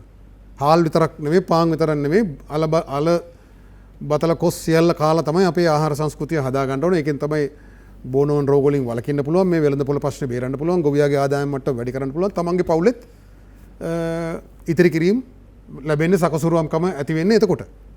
ඒතර මේක ගැන එහෙම සාකච්ඡාවක් නැහැ. කෑලි බේරන්න හදනවා. ඒ එතනට ගෙනල්ලා තියෙන්නෙම ඔබ ඔය කියන නව කුමන්ත්‍රණය ඇතුලේ. වී මිලදී ගන්නවා කියලා කියනවා. හැබැයි මේ විරදී ගන්න බෑ. ඒ ගානට මිලදී අරගෙන හාල් දෙන්න බෑ.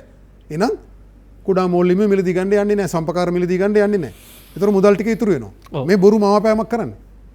මේ ප්‍රශ්නේ පටලවන තරමටම අපේ ඔළුවට පොඩි කල් දීමක් දෙන්න පුළුවන්. මොකද මේ කල්පනා කරනම ඉන්න පුළුවන් අපිට. ඒ නිසා මේ පටලැවිලි තියෙන ප්‍රශ්න ලියා ගත්තොත් මේ ප්‍රශ්නේ දකින්න පුළුවන්.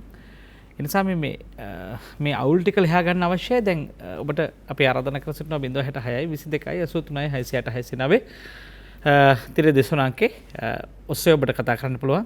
066 22 83 669 එන්න මැදිරියට සංවාදය ඔබට බාරයි. දැන් අනුරාධ තෙන්නකෝන් මහත්මයා දැන් ඔබගේ ඔබ ගොවියෙක් එක්ක ඉන්නවා කියලා කිව්වා. ඔබ ගොවි ව්‍යාපාරات එක්ක හැදෙන්නේ වැඩෙන්නේ මේ ගොවි සටනක් එක්ක ඉන්නේ. දැන් ඕනම නිෂ්පාදන භාණ්ඩයක මිල තීරණය කිරීම සඳහා එහි නිෂ්පාදන වියදම සහ පිරිවැය බලපානවා.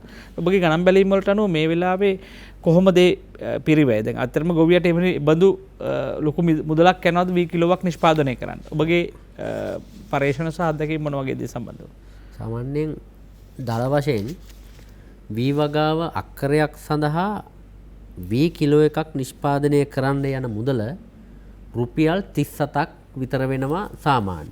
හැබැයි ඒක පළාතෙන් පළාතට දිස්ත්‍රික්කෙන් දිස්ත්‍රික්කයට වෙනස් වෙනවා. එතකොට අතර තියෙන්නේ සාමාන්‍යයෙන් 45 37 8. හැබැයි මේ කෘෂිකර්ම දෙපාර්තමේන්තුවෙන් මේ තියෙනවා මේ වගා කරපුවාම යන වියදම. සමහර ඒ වගේදී මේ වියදම් වී වගාවේදී අන්තර්ගත වෙලා නැහැ. ඒ අනුව අපි කියනවා මෙන්න මේ කෘෂිකර්ම දෙපාර්තමේන්තුවෙන් ඉදිරිපත් කරලා තියෙනවා. වර්තමාන කෘෂිකර්ම මාත්‍යවරයා නොමග යවලා කෘෂිකර්ම දෙපාර්තමේන්තුවේ සමහර නිලධාරීන් කියලා තියෙනවා. ඒ නිසා තමයි වී කිලෝ එකක් නිෂ්පාදනය කරන්න රුපියල් 26ක් යනවා කියලා කෘෂිකර්ම මාත්‍යවරයා පහුගිය දවස් ප්‍රකාශ කරා. දැඩි ලෙස. ඊයේ පෙරේදත් ප්‍රකාශ කරා. ඒ මිල වෙනස්. මිල වෙනස්. පැහැදිලිවම 26ට වඩා වැඩි. හේතුව තමයි මෙන්න මේකේ තියෙනවා සමහර වෙලාවට මම මේ කරුණු කාරණා මේවා කරන්න ඕන.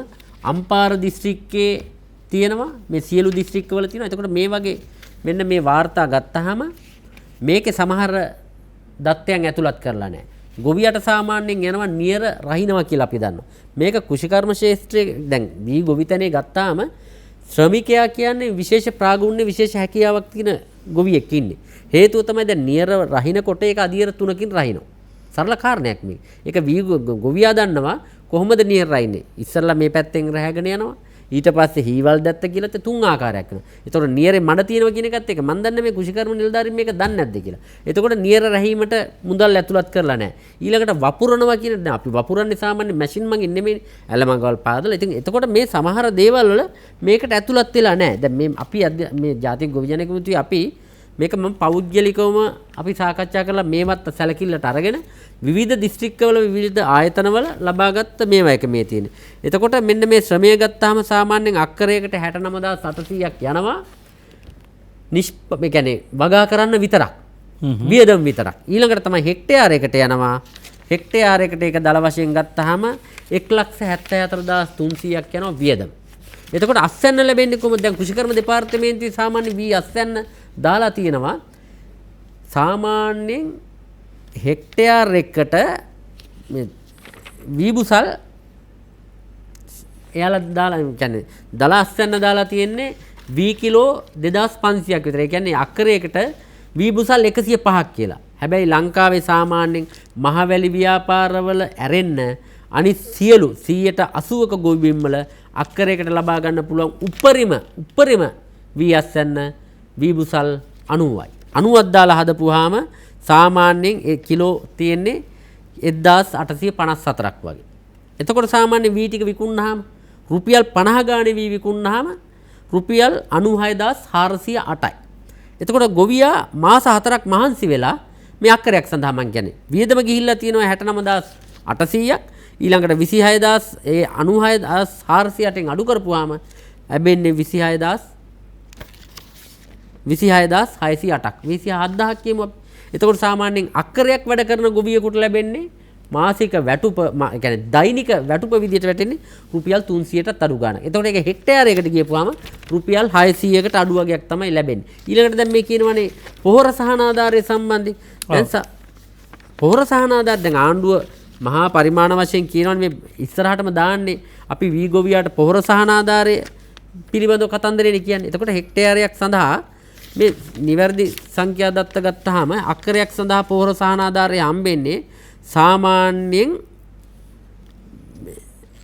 වී කිලෝ එකක් නිෂ්පාදනය කිරීම සඳහා දරන වියදම රුපියල් 2.720ටත් අඩුවේ.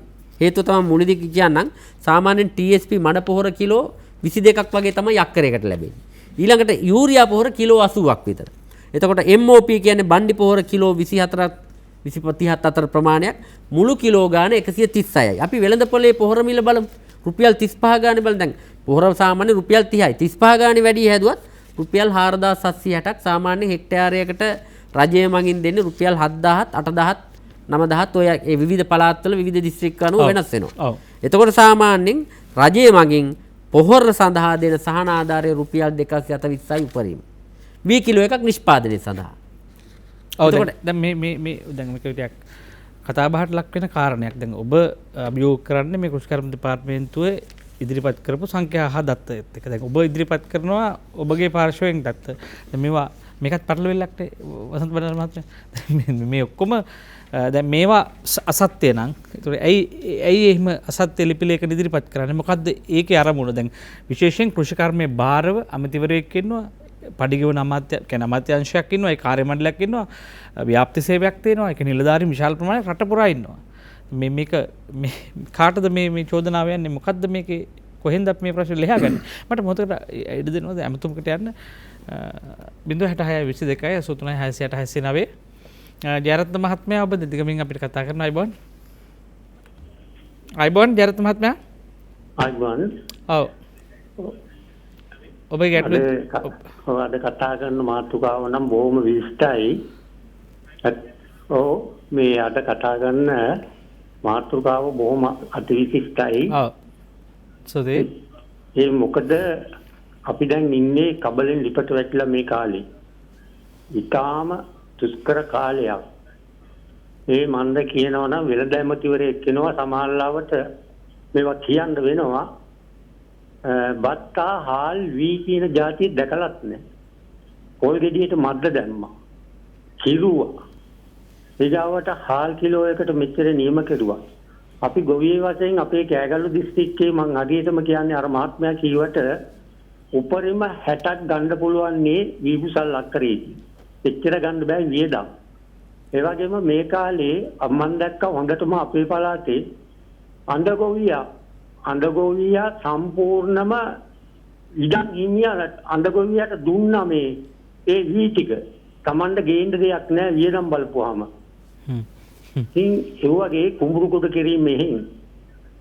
එතකොට දැන් අර ගොවිය සංඛ්‍යාවක් දැන් මාසයක් විතර හරි ඉල්ලලා උපවාස කරනවා.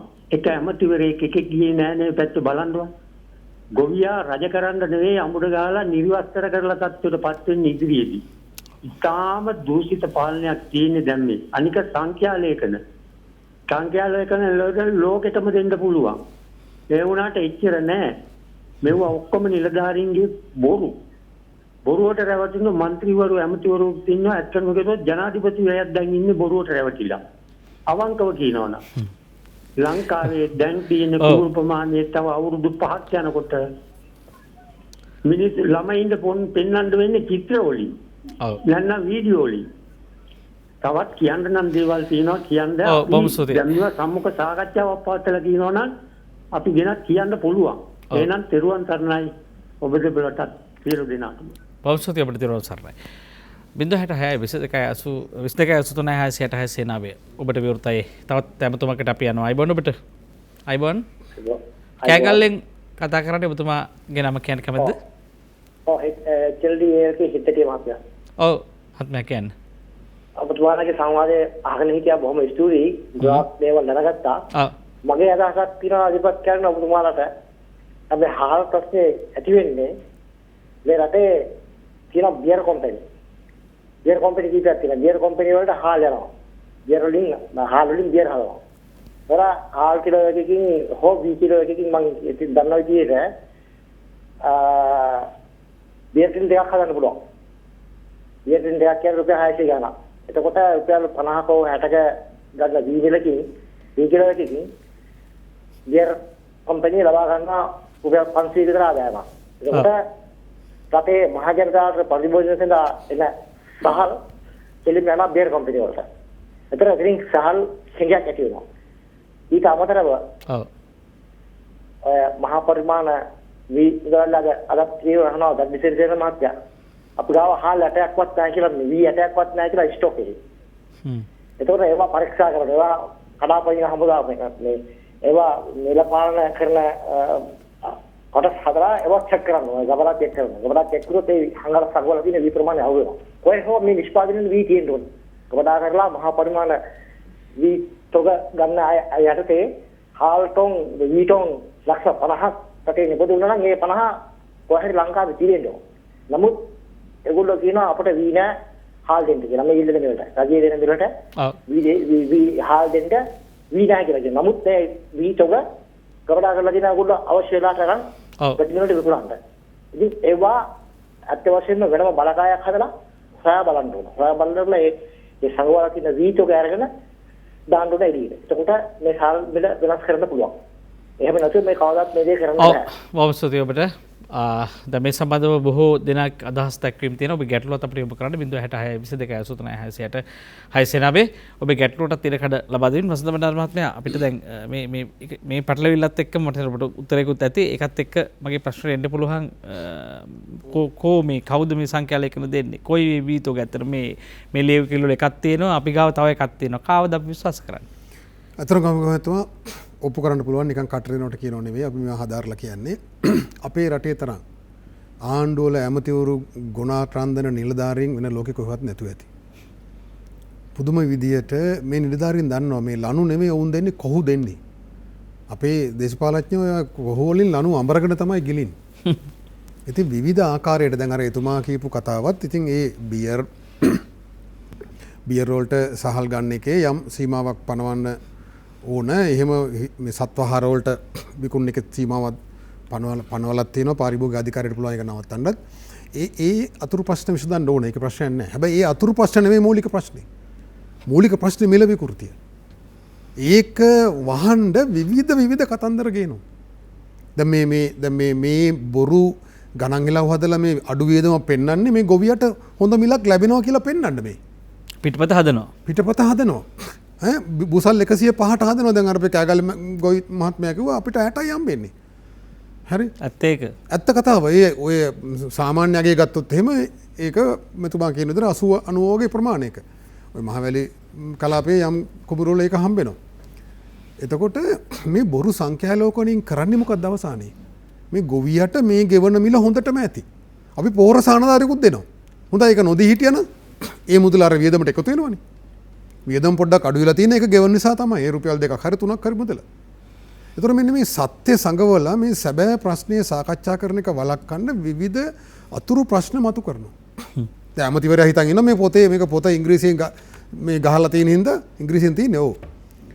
මේ මෙතුමා මේක අද මට ගෙනාවේ මම මේක කලින් තිබුණ එකක් මම කියුවා. මේවා අපේ නිලධාරීන් හිතනවා ඉංග්‍රීසියෙන් ගහපුවා මේක හරියටම හරි කියලා අමතිවරයා හිතනවා කියලා. ඒතකොට තවත් කාට හරි මේක තවත් විශ්ලේෂණය කරන්නත් අවස්ථාවක් හම්බ වෙනවනේ. තමම කියව ගන්නවා වෙනුවට කොහොම හරි මේ විදියට එක එක නූල් සූත්‍ර වලින් මේ ප්‍රශ්නය වැරදි පැත්තකට අරන් යනවා. ඇත්ත ප්‍රශ්නේ සංගවල බොරු ප්‍රශ්න මතු කරනවා.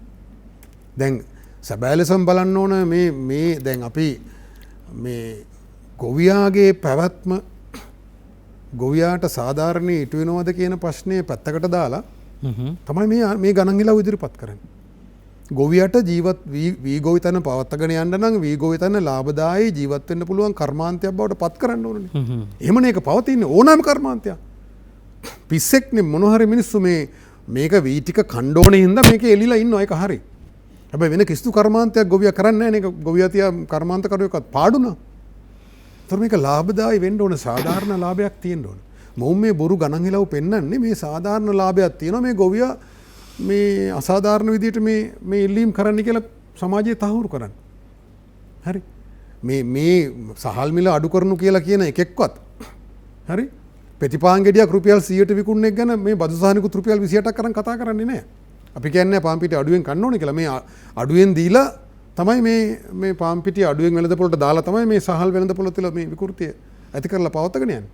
ඒ කියන්නේ ඔබතුමා කියන්නේ මේ පාම් පිටිවල මිල සහ සහල්වල මිල අතර නොපෙනෙන කිසියම් සම්බන්ධයක් වැඩ කරනවා මේ ආර්ථික ක්‍රියාවලිය තුළ. පැහැදිලිව මිල සාධකය ප්‍රධාන සාධකයක් පාරිභෝගිකයෙකුගේ හැසිරීමේදී. ඔව්. તો ලෝකේ දැන් ඇමරිකාව ගත්තත් ඉන්දියාව ගත්තත් එහෙම අඩු මිලට බදු සහන දීලා පාන් කන්න දෙන්නේ නැහැ මිනිස්සුන්ට. ඉන්දියාවේ නම් තිරුඟු නිෂ්පාදනය කරට ඒ රටේ තිරුඟු ස්වභාවිකව වැවෙන රටක් තිරුඟු පරිභෝජනය කරන එක වෙනම තත්ත්වයක්. ඉතින් තායිලන්තය ගමු ඒ උදාහරණය. තායිලන්තය හොඳම උදාහරණයක්. ඒතොර ඒ අය තායිලන්තේ මේ ඒකපොත්ගල තිරුඟු පිටි පරිභෝජනයේ මේ මට්ටමේ තියාගන්න ඕන. මීට වඩා වැඩි වුණොත් එහම වී ගොවිතැන අනතුරටපත් වෙනවා. ආහාර සුරක්ෂිතතාවය අනතුරටපත් වෙනවා. ගොවියාගේ ජීවන මට්ටම කඩා වැටෙනවා. ඒ හින්දා මේ ගානට බදු තියන්න ඕන. එතකොට බදු මුදල් වලින් තමයි මේ අධෛර්යමත් කිරීම කරන්නේ. මෙතන ආණ්ඩුවට පාඩු කරලා බද්ද අඩු කරලා තියෙද්දිත් අර කියන විදිහට වැඩි ගානට මේ කෑමත් විකුණන එක සිද්ධ වෙනවා. එතන වෙනම ගසා කෑමක් තියෙනවා අනික් පැත්තේ. හැබැයි මේ ඔක්කොම ප්‍රශ්න මේ සහල් වලට ගොවියට. සහල් තමයි අඩුවටම කන්න ඕනේ. වී ගොවියට තමයි අඩුව මිල ගෙවන්න ඕනේ. එතනට මේක ගෙනල්ලා තියෙන්නේ මේ විදිහට නිලධාරීනුත් එකතු වෙලා සහ විවිධ බලවේග වලින් වැරදි සංඛ්‍යාලයකින් ඉදිරිපත් කරලා වැරදි දත්ත ඉදිරිපත් කරලා දේශපාලකයෝ ගුණාට අන්දලා ඔවුන්ගේ කටට වචන හදලා දීලා තමයි මේක පවත්වාගෙන යන්නේ. ඒ නිසා මේක කඩන්න ඕන. මේ සටන මෙතුමා මම ඊටාම අගය කරනවා. මෙතුමා ඉංජිනේරුවෙක්. මෙතුමා ඒ වැඩ අතහැරලා දාලා මේ ගොවීන් වෙනුවෙන් ඉදිරිපත් වෙලා මේ කරගෙන යන වැඩේ අපි සම්පූර්ණ සහාය දෙනවා. අපි ඒ වෙනුවෙන් සමහරව අහනවා මොකද මේවා මෙච්චර කේන්තියෙන් කතා කරන්න කියලා. ඉතින් කේන්තියන් නැත්තම් ඉතින් මොන හරි නහරයක් කැපිලා හරි මොකක් හරි එකක් වෙලා තියෙන්න ඕනේ. මේ මෙච්චර ගොන් තකතිරු වැඩ කරනකොට මෙච්චර අසාධාරණ වැඩ කරනකොට මේ රටේ. ඔව් දැන් අපි මේ සම්බන්ධව බොහෝ කතා අපිට හිතෙනවා. දැන් බත් කනවද පාන් පිටි කනවද කියන රටට ගසා කනවා කියන එක තමයි වැඩිපුරම අපිට කියන්න පුළුවන්කම තියෙන්නේ. කොහොමවත් අපි තවත් හැමතුමකට යනවා. 066 22 83 66 69 ඔබ ඉන්නවා දුරකථනයේ අමරවීර මහත්මයා කටුවනින් කතා කරන අය බන්න ඔබට. ඔව් ආයිබම් මහත්තයා මේ මම මේ වැඩසටහන බලාගෙන හිටියා. ඔව්. ඉතින් මේ වැඩසටහනේ අර වැඩසටහන කරන මහත්තයෙක් කිව්වා මේ නියර අයින ක්‍රමය ගැන. ඔව්. ඉතින් මේ නියර අයින ක්‍රමයේ ඇවිල්ලා ඕක ගොවිජන සේවා අමාත්‍යාංශයෙන් අද පොතක් වෙන්නවනේ. ඔව්. ඒ පොතේ ඇවිල්ලා ඒක හදපු මිනිස්සයා පුටු ඉඳන් හදපු මිනිස්සෙක්. ඒක පුටු ඉඳන් හදපු මිනිස්සෙක් නේ. කවදාවත් කුඹුරට බහලා කුඹුරේ වැඩ කරලා හදපු මිනිස්සෙක් නෙවෙයි. ඔව්. ඉතින් එතකොට එතෙන්දී අර වියදම සම්බන්ධව මේ යන වියදම සම්බන්ධව ඒ අර පුටු ඉන්න මිනිස්සයාට දැක්මක් නැහැ. පැහැදිලි. ඉතින් මේ අද ඉන්න රජයේ ගොඩාක් ඉල්ලදාරි ඒ සම්බන්ධව දැනුමක් නැති පුද්ගලයෝ තමයි මේ අංශවලට යොදවලා තියෙන්නේ. ඔව්.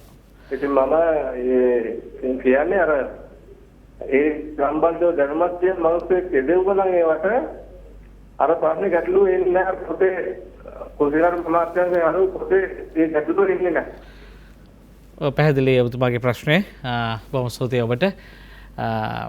අපි බලන්නටම අවශ්‍යයි ඇත්තටම කාටද කොතනද වර්ධනය. ඒ නිසා අපි දැන් මේ සම්බන්ධව සුදුසු තැන්වල ඉන්නවද නැද්ද කියන ප්‍රශ්නකුත් අපිට තියෙනවා. දැන් ඒ නිසා අපි ටිකක් ඒව ගැන හිතමු. හැබැයි කෙසේ වී නමුත් අප පිළිබඳව අපට සිදුවෙන්නට යන දේ පිළිබඳව ස්පයාගෙන ගොර නින්දක හිටියොත් මීට වඩා අපිට අපිව අනතුරට ලක් වෙන්න පුළුවන්. අපි මේ දෛනිකව සිදුවන රිය අනතුරු ගැන හෝ ඒවා අනතුරු තමයි. නමුත් එවැනි අනතුරු කීපයක් ගැන කතා බහ කරමින් හිටියොත් අපිට ජාතියක් හැටියට වෙන්න යන මහා අනතුර පිළිබඳව අපි කාටවත් තේරුමක් නැති වෙවි. අපි ගිහිල්ලා නම් තවත් කෙටි විරාමයක රැඳෙන්න අප සමග නින්නත් සමගයි ඔබ රැඳෙන්නේ. ඔබ නැවතත් නින්නද සජීවී සංවාදයේ සමගයි මේ කවන්නේ. වී ගොවියාට එරෙහි නව කුමන්ත්‍රණයක් තිබේද? මෙහෙම අහනකොට හිතන්න පුළුවන් අපිනේ නව ආණ්ඩුවක් යටතේ නව රජයක් නැත්නම් රජයේ නව වෙන්න බෑ. නව ආණ්ඩුවක් යටතේ රාජ්‍ය ශක්තිමත් කරන්න යන වෙලාව ගොවියා කම්කරුවා කර්මාන්තකරුවා ශක්තිමත් කරන්න යන වෙලාවක්. හැබැයි මේක ඇතුළෙමද මේ කුමන්ත්‍රණය තියෙන කියලා අපිට පැහැදිලි කරන්න ගන්න අවශ්‍ය වෙන්නේ. මේ දියුණු කරනවායයි සංවර්ධනය කරනවා යයි කියමින්ද මේක කරන්නේ කියන කාරණය අපිට පැහැදිලි කරන්න අවශ්‍යයි. ඒක බේර ගන්න වෙනවා. 0.6.2.2.6.6.9 අපි ඔබට විවෘත කරලා තියෙනවා. අපි යනවා හොරණට. ජයසිරි මහත්මයා ඔබ අපිට කතා කරනවා. ආයිබෝවන් එතුමා සියලු දෙනාටම සුබ පතමින් මට මේ පුංචි ඉල්ලීමක් කරන්න තියෙන එක මේ අදහසකුත් තියෙනවා. අර අපි අහලා තියෙනවා පොඩි කාලේ ඉඳලා රජෙක් වුණත් වැඩක් නැහැ ලෙඩෙක් වුණොත් කියලා. එතකොට දැන් අපිව ඉස්සර පාලනය කරේ නිරෝගීමත් රජවරු. අද ලෙඩ වෙච්ච රජවරු තමයි අපිව පාලනය කරන්න මේ දේශපාලන ක්ෂේත්‍රයේ ඉන්නේ හැම පැත්තෙම. මම පෞද්ගලිකවම මේ දැකලා තියෙනවා ගමගේ මහත්තයා පාර්ලිමේන්තුවේ මැතිවරුන්ගේ භෝජනාගාරේ මම කන එක්කෙනෙක්. මම දැකලා තියෙන ඒගොල්ලන්ගේ කෑම වට්ටෝරුව.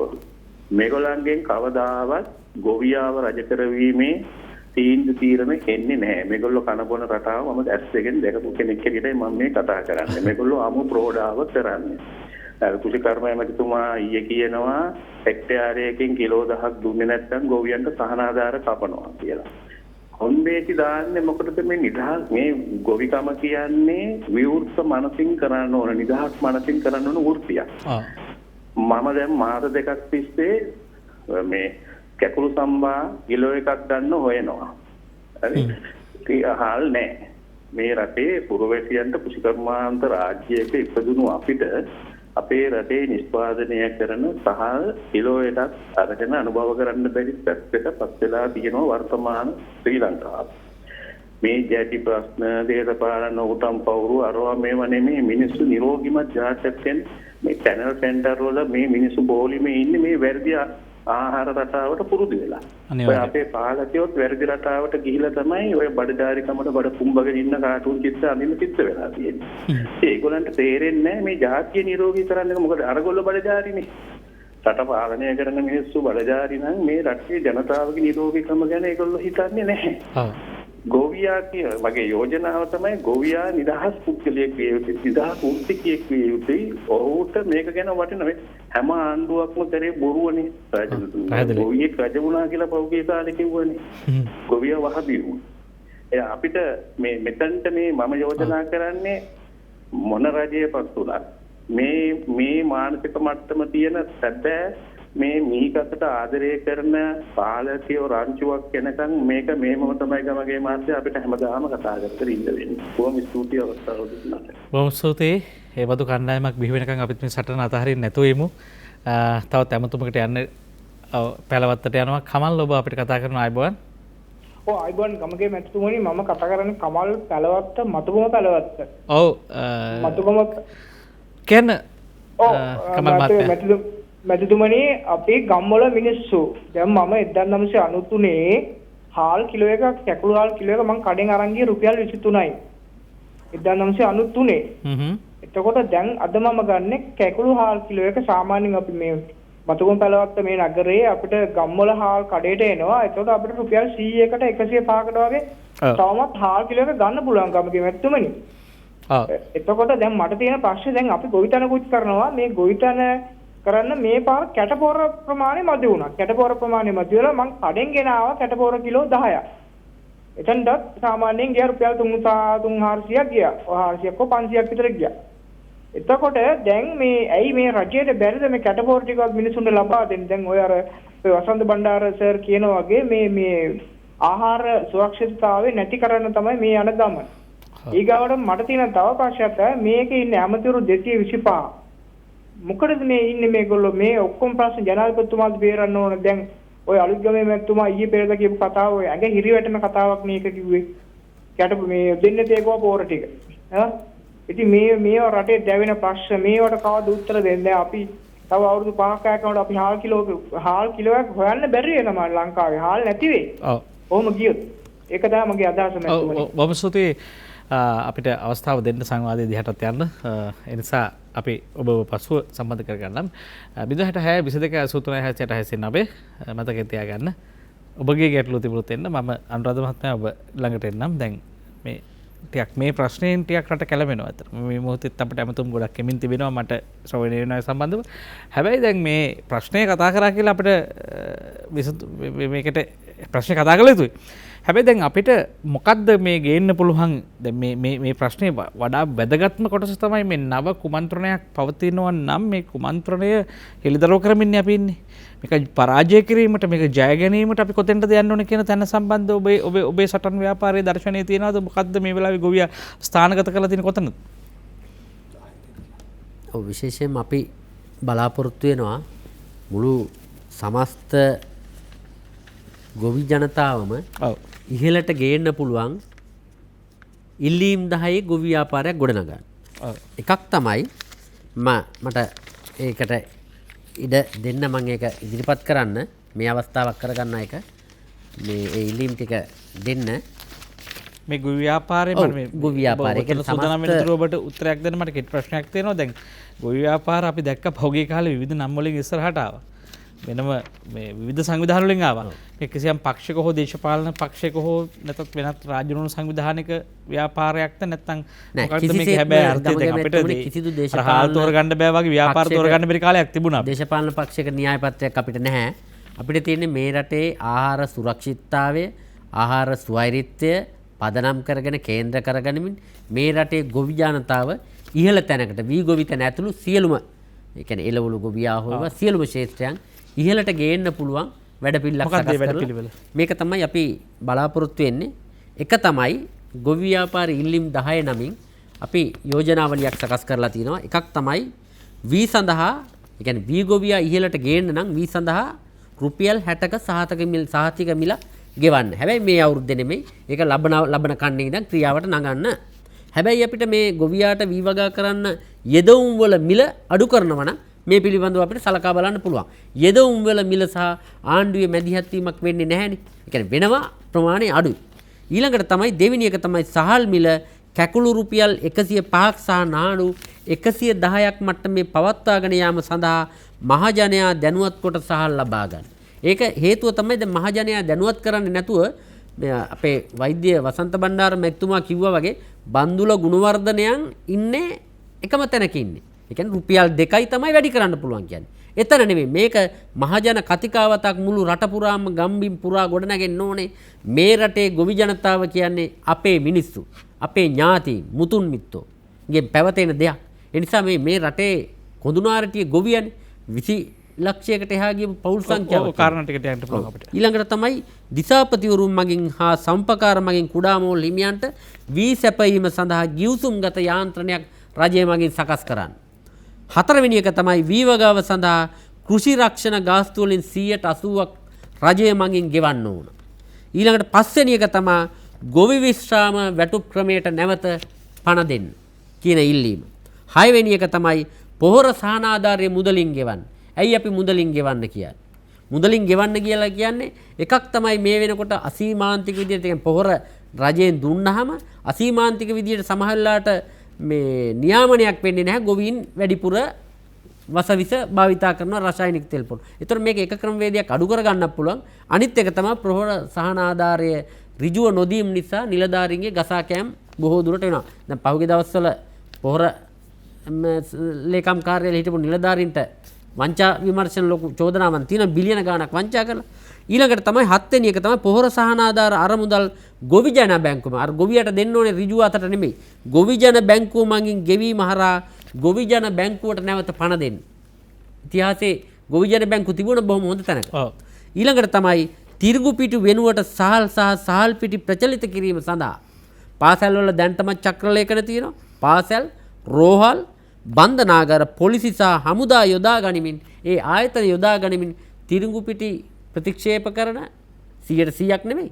හැබැයි වැඩි අධෛර්යමත් කරලා වැඩිපුර සහල් පිටි ආශ්‍රිත නිෂ්පාදන එක අතකින් එක පැත්තකින් බෝන වෙන වසංගත ලෙඩ රෝගවල මුළු රටම ගොදුරක් බවට පත් වෙලා තියෙනවා. ඒ නිසා මේකෙන් ගැලවෙන්න නම් අපි මෙන්න මෙතෙන් යන්න ඕනේ. ඊළඟට 9 වෙනි එක තමයි සහල් ඇතුළු දේශීය ආහාර විශේෂයෙන්ම වසවිස නැති ආහාර ප්‍රචලිත කිරීම සඳහා රාජ්‍ය ආයතන යොදා ගන්න. ඊළඟට 10 වෙනි එක තමයි තිරිඟු පිටි සහ තිරිඟු ඇටවලට දීලා තියෙන අසාධාරණ බදු සහන අහෝසි කොට එම බදු නැවත පනවන්න. ඔබ දන්නවද ගමගේ මෙතුමා තිරිඟු පිටි බදු සහනය නිසා රටට රජයට මේ පාඩු වෙන මේ අලාභය විතරක් රුපියල් මිලියන 34000 තිරිඟු පිටි බදු සහනය නිසා. ඒක සාමාන්‍යයෙන් සමෘද්ධි ගෙවන ගානටත් වඩා වැඩි අවුරුද්දක්. ඒ නිසා මෙන්න මේ ඉල්ලීම් 10 මුල් කරගෙන මේක රජයට ලේසියෙන් ඉටු කරන්න පුළුවන්. මහා ලොකු දේවල් ඉල්ලන්නේ මේ ටික අපිට දෙන්න මුල් වටේදී මෙන්න මේ ඉල්ලීම් කරගෙන තමයි අපි ජාතික ගොවි ජන එකමුතුව විදියට අපි ඉස්සරහට ගොවීන් එක්ක මේ සටන පටන් ගන්න බිමේ. ඒ නිසා අපිට විශේෂයෙන් මාධ්‍ය වලින් ජාතික සංවිධාන වලින් සියලු මේ රටේ ඉන්න සිවිල් පුරවැසියන්ගෙන් අපි ඉල්ලා සිටිනවා ගෞරවාන්විත ආයෝජන කරනවා. අපි ඉදිරියේදී ජාතික සංවිධාන මට්ටමින් අපි හමු වෙලා උන් සමග සාකච්ඡා කරනවා. මෙන්න මේ ඉල්ලීම් 10 දිනා ගන්න මේ රටේ ජීවනාලිය වෙච්ච ගොවි ජනතාව රැක ගන්න මේ සටනට උර දෙන්න අපිට සහයෝගය දෙන්න කියන ඉල්ලීම ජාතික සංවිධානයෙන් අපි ඉල්ලා සිටිනවා. ගොවි ජන ඔය ගොවි කණ්ඩායමක සංවාදය කරනකොට දැන් රටේ තව ප්‍රශ්න කීපයක් තියෙනවා. යාශ්‍රිත ප්‍රශ්න බොහොමයක් තියෙනවා. එකක් තමයි වාරි ප්‍රශ්නය. ගොවි ජනතාවට අවශ්‍ය විදිහට මේ පාලනය කරන්න වෙනත් රාජ්‍ය ආයතන මගින් මහවැලි හෝ වේවා තවත් වාරි කණ්ඩායම් මගින් තමයි ගොවියෝ මැසිවිලි නගන අපිට අවශ්‍ය වලට වතුර දෙන්නේ නැහැ කියලා. වතුර ඒකාධිකාරියේ පවත්වාගෙන යන්න යාම තුලින් පුළුවන් කෘෂිකර්මය පාලනය කරන්න. ඒ සම්බන්ධව ඔබතුමාලා මේ සංවාදයේ සාකච්ඡාවට ගෙනලා තියෙනවා. ඊට පස්සේ ඔබතුමා කිව්වා කාරණයක් මේ ඇතැම් මුදල් පාවිච්චි කරමින් මේ රටේ වාරි සහ වාපි නැවත ප්‍රතිසංස්කරණය කරමින් මේ අහස්දිය නැවත රටේ දාගන්න වෙනවා. නැත්තම් මේ කෘෂිකර්මයේ පණ ගන්නන්න බෑද? මේවා සංවාදයට අරගෙන තියෙනවද ඔබතුමාලා සංවිධානයක? පැහැදිලිවම අරගෙන තියෙනවා. විශේෂයෙන්ම මේ වාරි අපේ වාරි ශිෂ්ටාචාරය බිඳින්න මේක රකින්න ප්‍රතිසංස්කරණය කරන්න යෝජනා තියෙනවා. හැබැයි වත්මන් වාරි මාර්ග දෙපාර්තමේන්තුව පිළිබඳව අපිට කනගාටුවක් තියෙනවා මහවැලි ව්‍යාපාර. වසන්ත බණ්ඩාර මහත්මයා ළඟට යන්නම්. දැන් මේකේ තියෙන කාරණා මම හිතන්නේ මේකම සංවාදයක් කියලා මට හැඟෙනවා. දැන් කිව්වත් නැතත් දැන් අපි 105ට 110ට හාල් කනවනේ. ඒ කියන්නේ මම කියන්නේ දැන් එතකොට දැන් මේ තත්වයන් ඇතුලේ දැන් අපිට මේකේ දැන් ඇයි එහෙම තත්ත්වයක් උදා වෙලා තියෙන්නේ? දැන් මෙතන දැන් ඕන කෙනෙකුට කියන්න පුළුවන් දැන් මේ වෙලාවේ ශ්‍රී ලංකාවේ හාල් මිල බැලුවොත් එහෙම මීට වැඩේ වඩා මුදලකට කනවා. එක එකක්. ඊට පස්සේ දැන් පොහොර සහනාධාරය දැන් දෙනවා. පොහොර සහනාධාරය දෙනවා. ඊට පස්සේ දැන් ඔය පොහොර වලට වසන්ත බණ්ඩාර මහත්මයා අපිට සල්ලි දීපු යහපාලන ආණ්ඩුවේ කාල සීමාවක් මිනිසුන්ට මුදල් නිකුත් කරා. කැමති නම් කාබනික පොහොර පාවිච්චි කරන්න පුළුවන්. දැන් ඇතම් සාධනීය දේවල් පවා මේ වෙනකොට අයින් වෙලා තියෙනවාද? මොකද්ද ඒ தત્ත්වය එසේ වීමට හේතුව? මේක එක පැත්තකින් ගොවීන් අපේ රටේ එහෙම ඉන්දියාවේ වගේ ඉන්දියාවේ දැක්කනේ කොහොමද ගොවීන් කියලා. අපේ රටේ ගොවියෙක්වම හිතේ මවා ගන්නේ රැවුල කපලා නැති තුවායක් කරේ දාගත්ත රෝගී ගෝමාහිංසක පින්තූරයක් තමයි අර කාටුන් වල පවා අඳින්නේ. හැබැයි අපි දැක්කා ඉන්දියාවේ දවස් 30 ගාණක් කොහමද ඒ ගොවියෝ උද්ඝෝෂණය කරේ එකාමත් එකා මැරිලා වැටෙනකොට ඒත් කෙලින් හිටියා තමන්ගේ ඉල්ලීම් දිනා ගන්න. එහෙම ගොවි ව්‍යාපාරයක් අපේ රටේ නැහැ. එහෙම සටන්කාමී ගොවි ව්‍යාපාරයක් අපේ රටේ නැහැ. අනාගතේ එහෙම වෙයිද දන්නේ නැහැ. ඉතින් මෙතුමන්ලා වගේ මේ වෘත්තිකයෝ තමයි ගොවීන් වෙනුවෙන් මැදිහත් වෙන්නේ. ඉතින් අපි මේ ජාතික සංවිධාන සහ භික්ෂුන් වහන්සේලා පවා මේ සම්බන්ධයෙන් සාකච්ඡා කරමින් ඉන්නවා. මේක මේ වරාය බේර ගන්නවා වගේ ඒ වගේම මේ බෙදුම්වාදීන්ගෙන් මේ රට ගලව ගන්නවා එක වගේම මේ ඉස්ලාම් අන්තවාදීන්ගෙන් මේ අන්තවාදී ව්‍යාපාරයෙන් මේ රට ගලව ගන්නවා වගේම වැදගත් කාරණයක් මේක. මේක මහජනයා තේරුම් ගන්න නැහැ ගැඹුරින්. මේ ආහාර සුරක්ෂිතතාවය අඩාල කරලා අපිව අසරණ කරන එක අධිරාජ්‍යවාදී කුමන්ත්‍රණයක්. මේ හැමදේටම කුමන්ත්‍රණයක් වචන කොම සමහර අය hina වෙනවා. නමුත් ආහාර සුරක්ෂිතතාවයේ වනසන එක ලෝකයේ පුරාම ක්‍රියාත්මක වෙන උපාය මාර්ගික සැලසුම්ගත ක්‍රියාවලියක්. එතකොට ඒකෙන් ගැලවෙන්න ඉන්දියාව වගේ රටවල් මේ නිශ්චිත ව්‍යවස්ථාවට පවා කරුණු ඇතුළත් කරලා තියෙනවා. රටේ දැනුවත් මිනිස්සු ඒ සඳහා ඉදිරිපත් වෙනවා, සටන් කරනවා. මේ අපේ රටේ වගේ මේ රුපියලක් අඩු කරලම කණ්ඩ ඕන කියලා මේ මරාගෙන මැරෙන දේශපාලඥයෝ ඒ රටවල නැහැ. ඒ රටවල ඉන්නේ ගොවියාට සාධාරණ ඉටු කරනු කියන අය ඉන්නේ. අපේ රටේ බොරුවට පාරිභෝගිකයාට අනුකම්පාව පෙන්වමින් මේ කරන්නේ අර ආර්ථික ඝාතක නිලධාරීන් හරහා මේ මහා සමාගම් පාම්පිටි ආනයනය කරන සමාගම් වලට අවශ්‍ය දේ, අධිරාජ්‍යවාදී උතු සේවා වලට අවශ්‍ය දේ ආහාර සුරක්ෂිතතාවය නැති කරලා රටේ වී ගොවිතැන වට්ටලා පාම්පිටි නැව එනකම් බලන් ඉන්න නිවට බූරු ජාතියක් මේ රටේ හදන්න. ඉතින් ඒක තමයි දැන් සිදුවීමින් යන්නේ. අපි මේ කතා කරන්නේ ඊට එරෙහිව මේ බත්පත ගැන විතරක් හරි මේ බත්පතේ මිල ගැන විතරක් නෙමෙයි. මේක පිටුපසු තියෙන මහා කතන්දරය තේරුම් ගන්න කියලායි මේ අපි කතා කරන්නේ. එහෙම නැත්තම් මේක ඊටාම නරක තත්වයකට කෙටි කාලයකදී පත් වෙනවා. ඉතින් මෙතුමන්ලා මේ ඉදිරිපත් කරන ඉල්ලීම ඊටාම තර්කානුකූලයි. මේකේ දැන් මේ වී ගොවියට වී ගොවිතැන විතරක් කතා කරද්දී පිරිවැය ගැන කතා කරනවා. මේ රටේ විවිධ කර්මාන්ත තියෙනවා, සේවාවන් තියෙනවා. ඒ මිල ගැන කතා කරද්දී කවුරුත් අහන්නේ නැහැ මේකේ පිරිවැය කීයද? ඔයා පිරිවැයට කීයක් එකතු කරාද මිල නියම කරේ කියලා අහනවද? බත් එකක් කන්න ගියාම මේ අහනවද හාල් කිලෝ එකක් රුපියල් මේ 100 නම් 8න් බෙදලා කීයද හාල් වලට? එහෙනම් ඔයා බත් එකට මෙහෙම ගන්නයි කියලා කවුරුත් අහනවද? මේ පිරිවැය අහන්නේ ගොවියටම තමයි. බලන්න කොච්චර කුහක දුෂ්ටද කියලා. ඒතර ගොවියා ජීවත් වෙන්න ඕනේ නැහැ. ගොවියා අර විදිහට අමුඩි ගහගෙන හැමදාම දුකසේ හිටියාම හරි ගොවියාගේ දරුවයි ඔක්කොම සියලු දෙනා. පිරිවැයට හරියන්න අපිට මේ මිලට දීපන් කියලා තමයි ඉල්ලන්නේ. ඒතකොට ගොවියට සාධාරණව ජීවත් වෙන්න පුළුවන් ලාභයක් මේකෙන් ලැබෙන්න ඕනේ කියලා දිනකට අඩු ගානේ දැන් රුපියල් මෙතුමාගේ ගණන් හැදීම මනෝ රුපියල් 600ක්වත් හම්බ වෙන්නේ නැහැ. ඒතකොට මේ අපිම මේ අතාර්ථය කතා කරන්නෙත් නැහැ. වතුකම් කරෝගේ රුපියල් 1000 ගැන කතා කරනවා. හැබැයි ගොවියට ජීවත් වෙන්න රුපියල් මේ 1000ක් ඕන කියලා අඩු ගානේ 750ක් 800ක් ඕන කියලා කතා වෙන්නේ නැහැ. හරි? ඉතින් ඒ නිසා දැන් මේ නැති කරගන්න මුදල් බලන්න මෙතුමා කිව්වා පාම්පිටි සමාගම් වලට දෙන සහන ආධාරයේ රුපියල් මිලියන 34000ක්. ඒක නෑ කියන්න බෑ. ඉතින් ගණන් හදලා කැල්කියුලේටරෙන් ගහලා පෙන්නත. ඒක මෙන්න මේ ගාන. නිර්ලෝභීව දෙනවා. ඒ රුපියල් මිලියන 34000න් පුළුවන් මේ රටේ කුඩා වාරි පද්ධතිය සම්පූර්ණයෙන් ප්‍රසංස්කරන්න යුද හමුදාවේ සහයෝගය ගත්තොත්. හරි. මේ අමාරු දේවල් නෙමෙයි.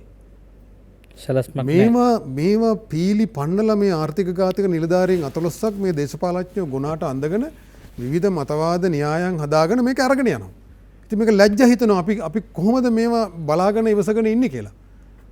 හරි ඉන්දියාව උදාහරණයට ගන්න.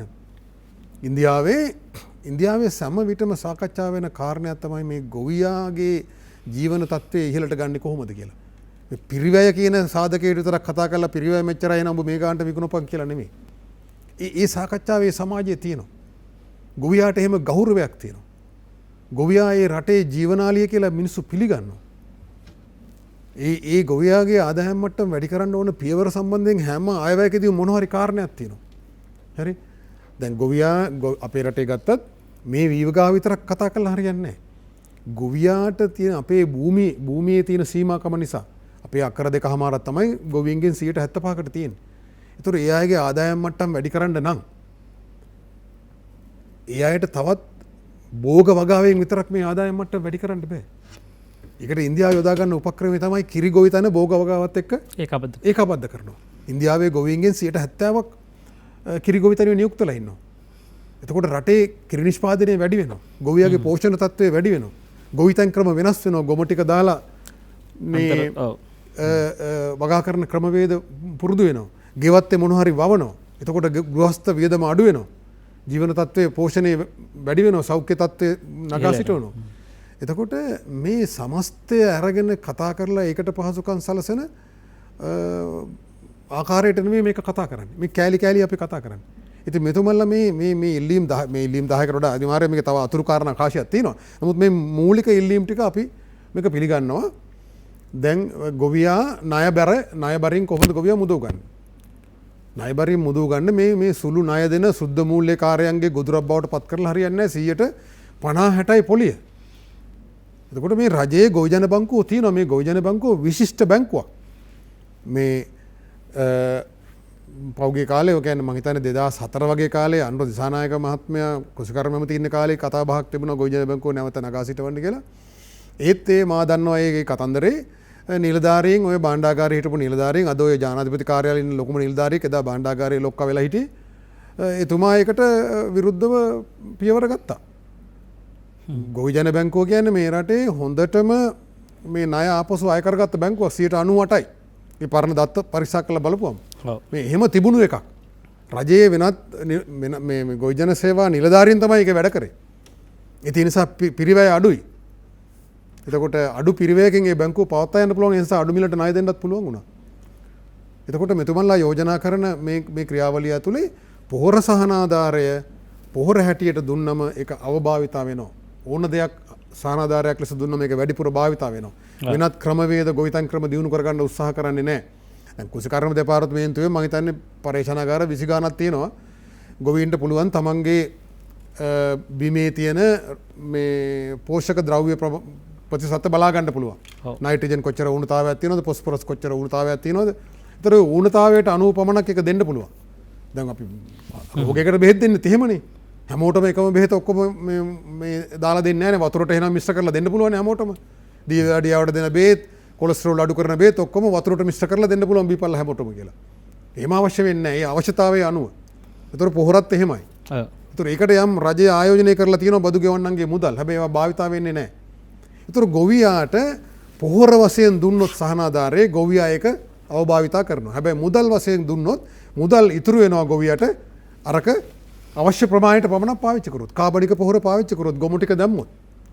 ඉතින් ඒක කරන්න නම් මේ විදියට ක්‍රමානුකූලව ගොවියට මුදල් නිකුත් කරන්න ඕන. ගොවියට එකපාර මුදල් අතර දීලා හරියන්නේ නැහැ. එහෙම ප්‍රවේශයක් ඉතිහාසයේ තිබුණා අපේ. මේ මෑත පහුගිය යහපාලන රජය තුළ ඒක තිබුණා යම් ප්‍රමාණයක්. නෑ ඒ ක්‍රමය ඒක පොහොර සහනාධාරයේ නවත්තන්න කරපු උගුලක්. මුදල් වශයෙන් දෙන්නම් කියලා වවුචරයක් දීලා හිමිට ඒක නවත්තන්න අදපු ගැටයක් ඒක.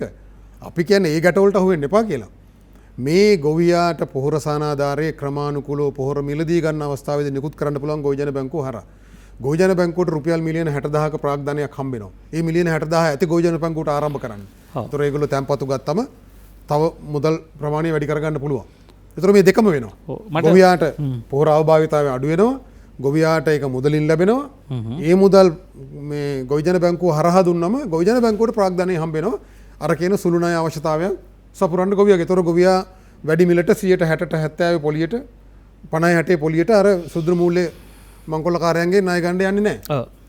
ඒතර මේ ප්‍රශ්න එකට ගැට ගැහිලා තියෙනවා. දැන් සමහර කාරණා දැන් සෞභාග්‍ය දැක්ම ඇතුලේ දැන් මේ යම් ප්‍රමාණයකට කෘෂි රසායන භාවිත අවම කරමින් ඒ සඳහා කාබනික පොහොර පාවිච්චි කිරීමට පොහොර ලේකම් කාර්යාලය පිහිටවලා කණ්ඩායම් දිරිමත් කළා. මම හිතන්නේ මේ පහුගිය කාලෙත් විශාල වැඩ කොටසක් කරා. නෑ පොහොර ලේකම් කාර්යාලය නම් පිහිටවලා තියෙන්නෙම මේ රසායනික පොහොරම ගොවියට මේ දෙන්න තමයි. පොහොර ලේකම් කාර්යාලයේ මෙතෙක් කල් කරේ නම් ඕක. හැබැයි පහුගේ කාලේ අපි දුටුවා අක්කර 50000ක් මේ පළාතෙම වගා කරන්න සැලසුම් කරලා තිබුණා. මේ කාලේ කරලා තිබෙනවා. දැන් ඒව යම් සාධනීය තත්ත්වයන් ටික තියෙනවා. නෑ එහෙම නියම ව්‍යාපෘති වලින් කරන්නෙම බොරුවක්. මේ මහා ප්‍රශ්නේ හංගන්න. අපි මේක කරනවා. අපි මේ දියර පොහොර වර්ග ජෛව පොහොර වර්ග දෙනවා නම් මනම් කියලා බොරු කතාවක් හදනවා. මේ අක්කර 100කට අක්කර 50කට එහෙම කියලා. ඒ කතාව ඕනේ නෑ. සමස්තයක් ලෙස මේක කරන්න පුළුවන්. සමස්තයක් ලෙස නොකරන්න තමයි මේක ඒක අරමන පොඩි කෑලි අමුණන්නේ. මොකටද එහෙම කරන්නේ? කවුද විරුද්ධ වෙන්නේ? පොහොර සානාධාරයේ මුදලින් දෙන්නම් ඕගොල්ලෝ පොහොර අවශ්‍ය ප්‍රමාණයට විතරක් මිලදී අරගෙන කුඹරට දාන්න කියලා කිව්වොත් කිසි කොබියෙක් විරුද්ධ වෙන්නේ නැහැ. ඒකට විරුද්ධ වෙන්නේ මේ පොහොර ආනයනය කරලා එකෙන් ගසා කන බොරුවට කොළ පුරවලා විතරක් පොහොර ටික එන්නේ නැතුව කොළ වලින් විතරක් සල්ලි ගන්න තක්කඩි හොරු කීප දෙනෙක් එකට විරුද්ධ වෙයි. දැන් අපිට ගොවියට විරුද්ධ වෙන්න හේතුවක් නැහැ. විරාමයට යන කත්තේ එක කාරණයක් දැන් නිෂ්පාදකයාගේ දැන් මේ සමස්ත කාරණා සැලකිලිට ගැනීමේදී නිෂ්පාදකයාට මිලක් තීරණය කරන්නේ නැති ගොවියා. දැන් සාමාන්‍යයෙන් කියන කොට්ටෝරයක් මහන කෙනාට කොට්ටෝරය මෙච්චරයි ඒකට මලක් මහපුවහම මෙච්චරයි කියලා එයාට තීන්දුව කරන්න පුළුවන්. සාමාන්‍යයෙන් පාරායිනේ වඩ එකක් හදන මිනිස්සුෙකුට තීන්දුව කරන්න පුළුවන් ඉස්ස වඩ එකක් නම් මෙච්චරයි ඉස්ස නැතුව මෙච්චරයි කියලා. හැබැයි මාස 4-5ක් කුඹරින්න නිෂ්පාදකයාට වී කිලෝ එකකට ගහන කියන්න බෑ. දැන් මේක දැන් දීර්ඝ කාලයක් කතා බහ වෙච්ච කාරණයක්. ඒතකොට දැන් මේකෙදි නිෂ්පාදකයාගේ පැත්තට මිල තීන්දුව කිරීමේ කොටස කොහොමද අපි දිනාගන්නේ? ඒ තමයි මේ සමස්තය ඇතුලේ තියෙන මෙන්න මේ මිල විකෘතිය නිවැරදි කරන්නේ කොහොමද කියලා. භාණ්ඩාගාරයේ ඉන්න තනි නිලධාරියෙක් සියල්ල දත් වගේ තමන් ගාව මැජික් පොල්ලක් තියෙනවා මම තමයි ඔක්කොම කරන්න කියලා කතා කරන්න එපා. හාල් වලට එහෙම දෙන්න බෑ. 98 තමයි මගේ ගාන දෙනවා 98ට කියලා. ඉතින් එහෙම බලවත් තනි නිලධාරියෙක් මම මේ තනි මිනිහෙකුට මේ දොස් පවරනව නෙවෙයි. මේකේ සොයාගෙන යනකොට අවසානයේ මූලයේ තියෙන්නේ එතන. එතකොට මේ අනික් මිනිස්සු සියලු දෙනා අසන්නෝ. කියන්නෙක් ඉන්නවා අනික් සියලු දෙනා අසන්නෝ පිළිගන්නෝ ටිකක්. නමුත් මෙතන චෝදනාවක් එන්නේ නැද්ද? දැන් ජනාධිපතිවරයා වගේ කෙනෙක් දැන් අපි ජනතාව 69 ලක්ෂයක් බලාපොරොත්තුවනේ මේ දුන්නේ. ඒතකොට මේ ඡන්දේ දීපු ආසන්නව මැතිවරණේ ඡන්දේ දීපු මනෝභාවය මැතිවරණ මනෝභාවය පෙරට වඩා හරි වෙනස් එකක්. ඒ තමයි මිනිසුන් ඉල්ලා සිටියා මේ වෙන්නේ දේවල් වලට තද තීරණ අවශ්‍යයි. තද තීන්දුව අවශ්‍යයි. දැන් සමහරලාට මේ සෞභාග්‍ය දැක්මටත් නෙමෙයි දීලා තියෙන්නේ මිනිසුන්ගේ මැතිවරණ හැසිරීම බැලුවහම මේ පුද්ගල සාධක ටිකක් කේන්ද්‍රගත වෙලා තියෙන එඩිටර් පෞරුෂයක් තියෙන නොනැමෙන හිසක් තියෙන මේ වගේ ප්‍රශ්න දූෂණ පිටු දකින්න ඕන කෙනෙකුට දුන්නේ. දැන් ඒ බඳු තැනකදත් ඒ මේ ජනාධිපතිවරයාට මේකට මැදිහත් වෙන්න බැරි එහෙම කාරණාවක් තියෙනවද? දැන් මේක අවසනාවන්ත තත්ත්වයක්. දැන් ජනාධිපති කෙනෙකුට පුළුවන්ද මේ සියලු දේ සොයන්න සියලු දේ ඉගෙන ගන්න සියලු ලේඛන කියවන්න මේවට තීන්දුව ගන්න? දැන් එතුමා යන්න ඕන ගමේ පාර හදන වැඩේ බලන්නත් යන්න ඕන. ගමේ ඉස්කෝලේ පිට්ටනිය වැඩේ බලන්නත් යන්න ඕන. මහජනයාගේ ප්‍රශ්න අහුම්කම් දෙන්න ඒ ප්‍රාදේශීය සභාවල් ප්‍රාදේශීය දේශපාලඥයෝ නිලධාරියෝ මොනව කරනවද කියලා එතකොට ප්‍රශ්නයක් එනවා. ජනාධිපතිතුමාම යන්න ඕන නම් ඒවා සියල්ල අහලා එතන විසඳුම් දෙන්න. ඒතර මේවත් එහෙම තමයි. එක පැත්තකින් මහජනයාට මේ සම්බන්ධයෙන් තියෙන උනන්දුව සහ ඒ දැනුම සහ ඒ පිළිබඳව හැඟීම්බරව සිතන්න නැති ප්‍රශ්නයක් තියෙනවා. මේ රට මෙහෙම ගියොත් යන්න පුළුවන්ද මේ ගොවියාගේ බෙල්ල මිරිකලා අපි අඩු මිලට හාල් කාලා හරියනවද මේ කියලා එහෙම හිතන පෙළඹෙන සාකච්ඡාවක් නෑ. ඔබතුමාලා තමයි මේම හරි මේ සාකච්ඡාව ගේන්නේ. එතකොට අනිත් පැත්තෙන් සටනක් නෑ. දැන් ඔය කියන ගොවි සංවිධානවල කියන නායකයෝ ලැජ්ජා වෙන්න ඕන. අපටත් ලැජ්ජා හිතෙනවා. මේ ඔවුන් තමයි මේ අර මේ මහා සමාගම් වලට ඕන දේ වෙනුවෙන් පෙනීට ඉන්නේ. ඔවුන් තමයි කියන්නේ සහල් මිල අඩු කරනු නැත්තම් බලාගෙනයි කියලා. ඉතින් ඔවුන් ගොවියා වෙනුවෙන් පෙනී හිටන ගමන් එහෙනම් මේ ඒ මිනිස්සුනේ කියන්න ඕන ගොවියට සාධාරණ මිලක් ලැබෙන විදියට සහල් මිල තීරණය කරන්න වී මිල තීරණය කරන්න කියලා. අපි දැන් මේකෙදී සටනක් ගොවි බිමට සටනක් ගේන්න නම් මේ ගොවියාට ප්‍රශ්නයක් තියෙනවා කියලා පේන්න එපයි බැලූ බැලමට මේ ලිය කියවිල්ල වල කොහේ හරි. ඒක දැන් වඩා විඩා සංවර්ධනය කරනවා දියුණු කරනවා යයි කියමින් ඉන්නකොට කොහොමද මේ සටන හදාගන්නේ? ඒක වෙන ප්‍රශ්නයක්. අපි යනවා නින්නාද සජීවී සංවාදයේ අවසන් විරාමයට. තාමත් මේක සංකීර්ණයි හිතා ගන්න බෑ. අපි දැන් මේ ගොවියාට ජයග්‍රහණය ගොවියා කියලා කියන්නේ නිෂ්පාදකයා රටේ. නිෂ්පාදකයා ළඟින්ම තව කෙනෙක් ඉන්නවා පාරිභෝගිකයා. ඒ කියන්නේ මේ හදන මිනිස්සයයි ආහාරයට ගන්න මිනිස්සයයි දෙදෙනාම එකම වේදිකාවක මියදෙනවා. මැද ඉන්න කණ්ඩායමක් මේක සෙල්ලම් කරනවා අපූර්වට මේ ක්‍රීඩාව. මේ ක්‍රීඩාවට ගොදුරු වෙන නිෂ්පාදකයාත් පාරිභෝගිකයාත් එක තැන මිහිදන් වෙන්න සිද්ධ වෙනවා අවසාන මොහොතේ. මේක භයානක කතාවක්. අපි ගිහිල්ලා එන්න විරාමයට. රැඳෙන්න අප සමග නින්නාද සජීවී සංවාදයේ සමගයි ඔබ ඉන්නේ.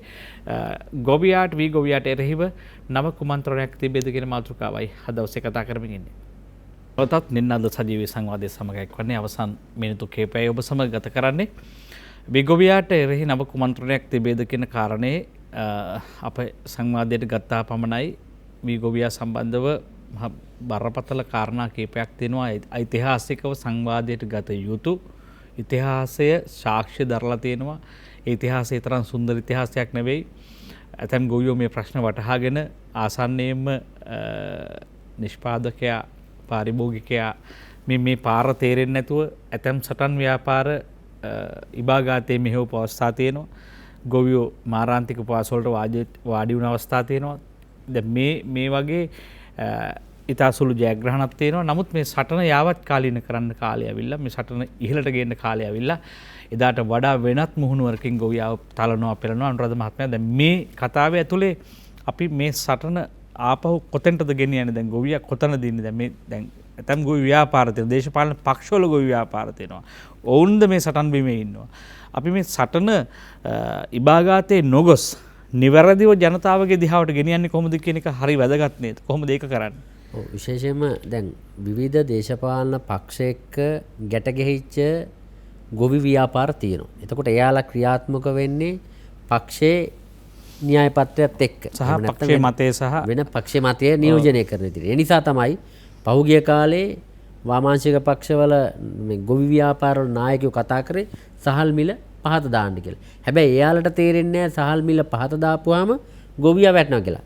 සහල් මිල අඩු වෙන්න ඕනේ. ඒක අපි පිළිගන්න. හැබැයි සහල් මිල අඩු වෙන්න ඕනේ ගොවියා තලලා පෙළලා පල්ලෙහාට දාලා වලපල්ලට දාලා නෙවෙයි.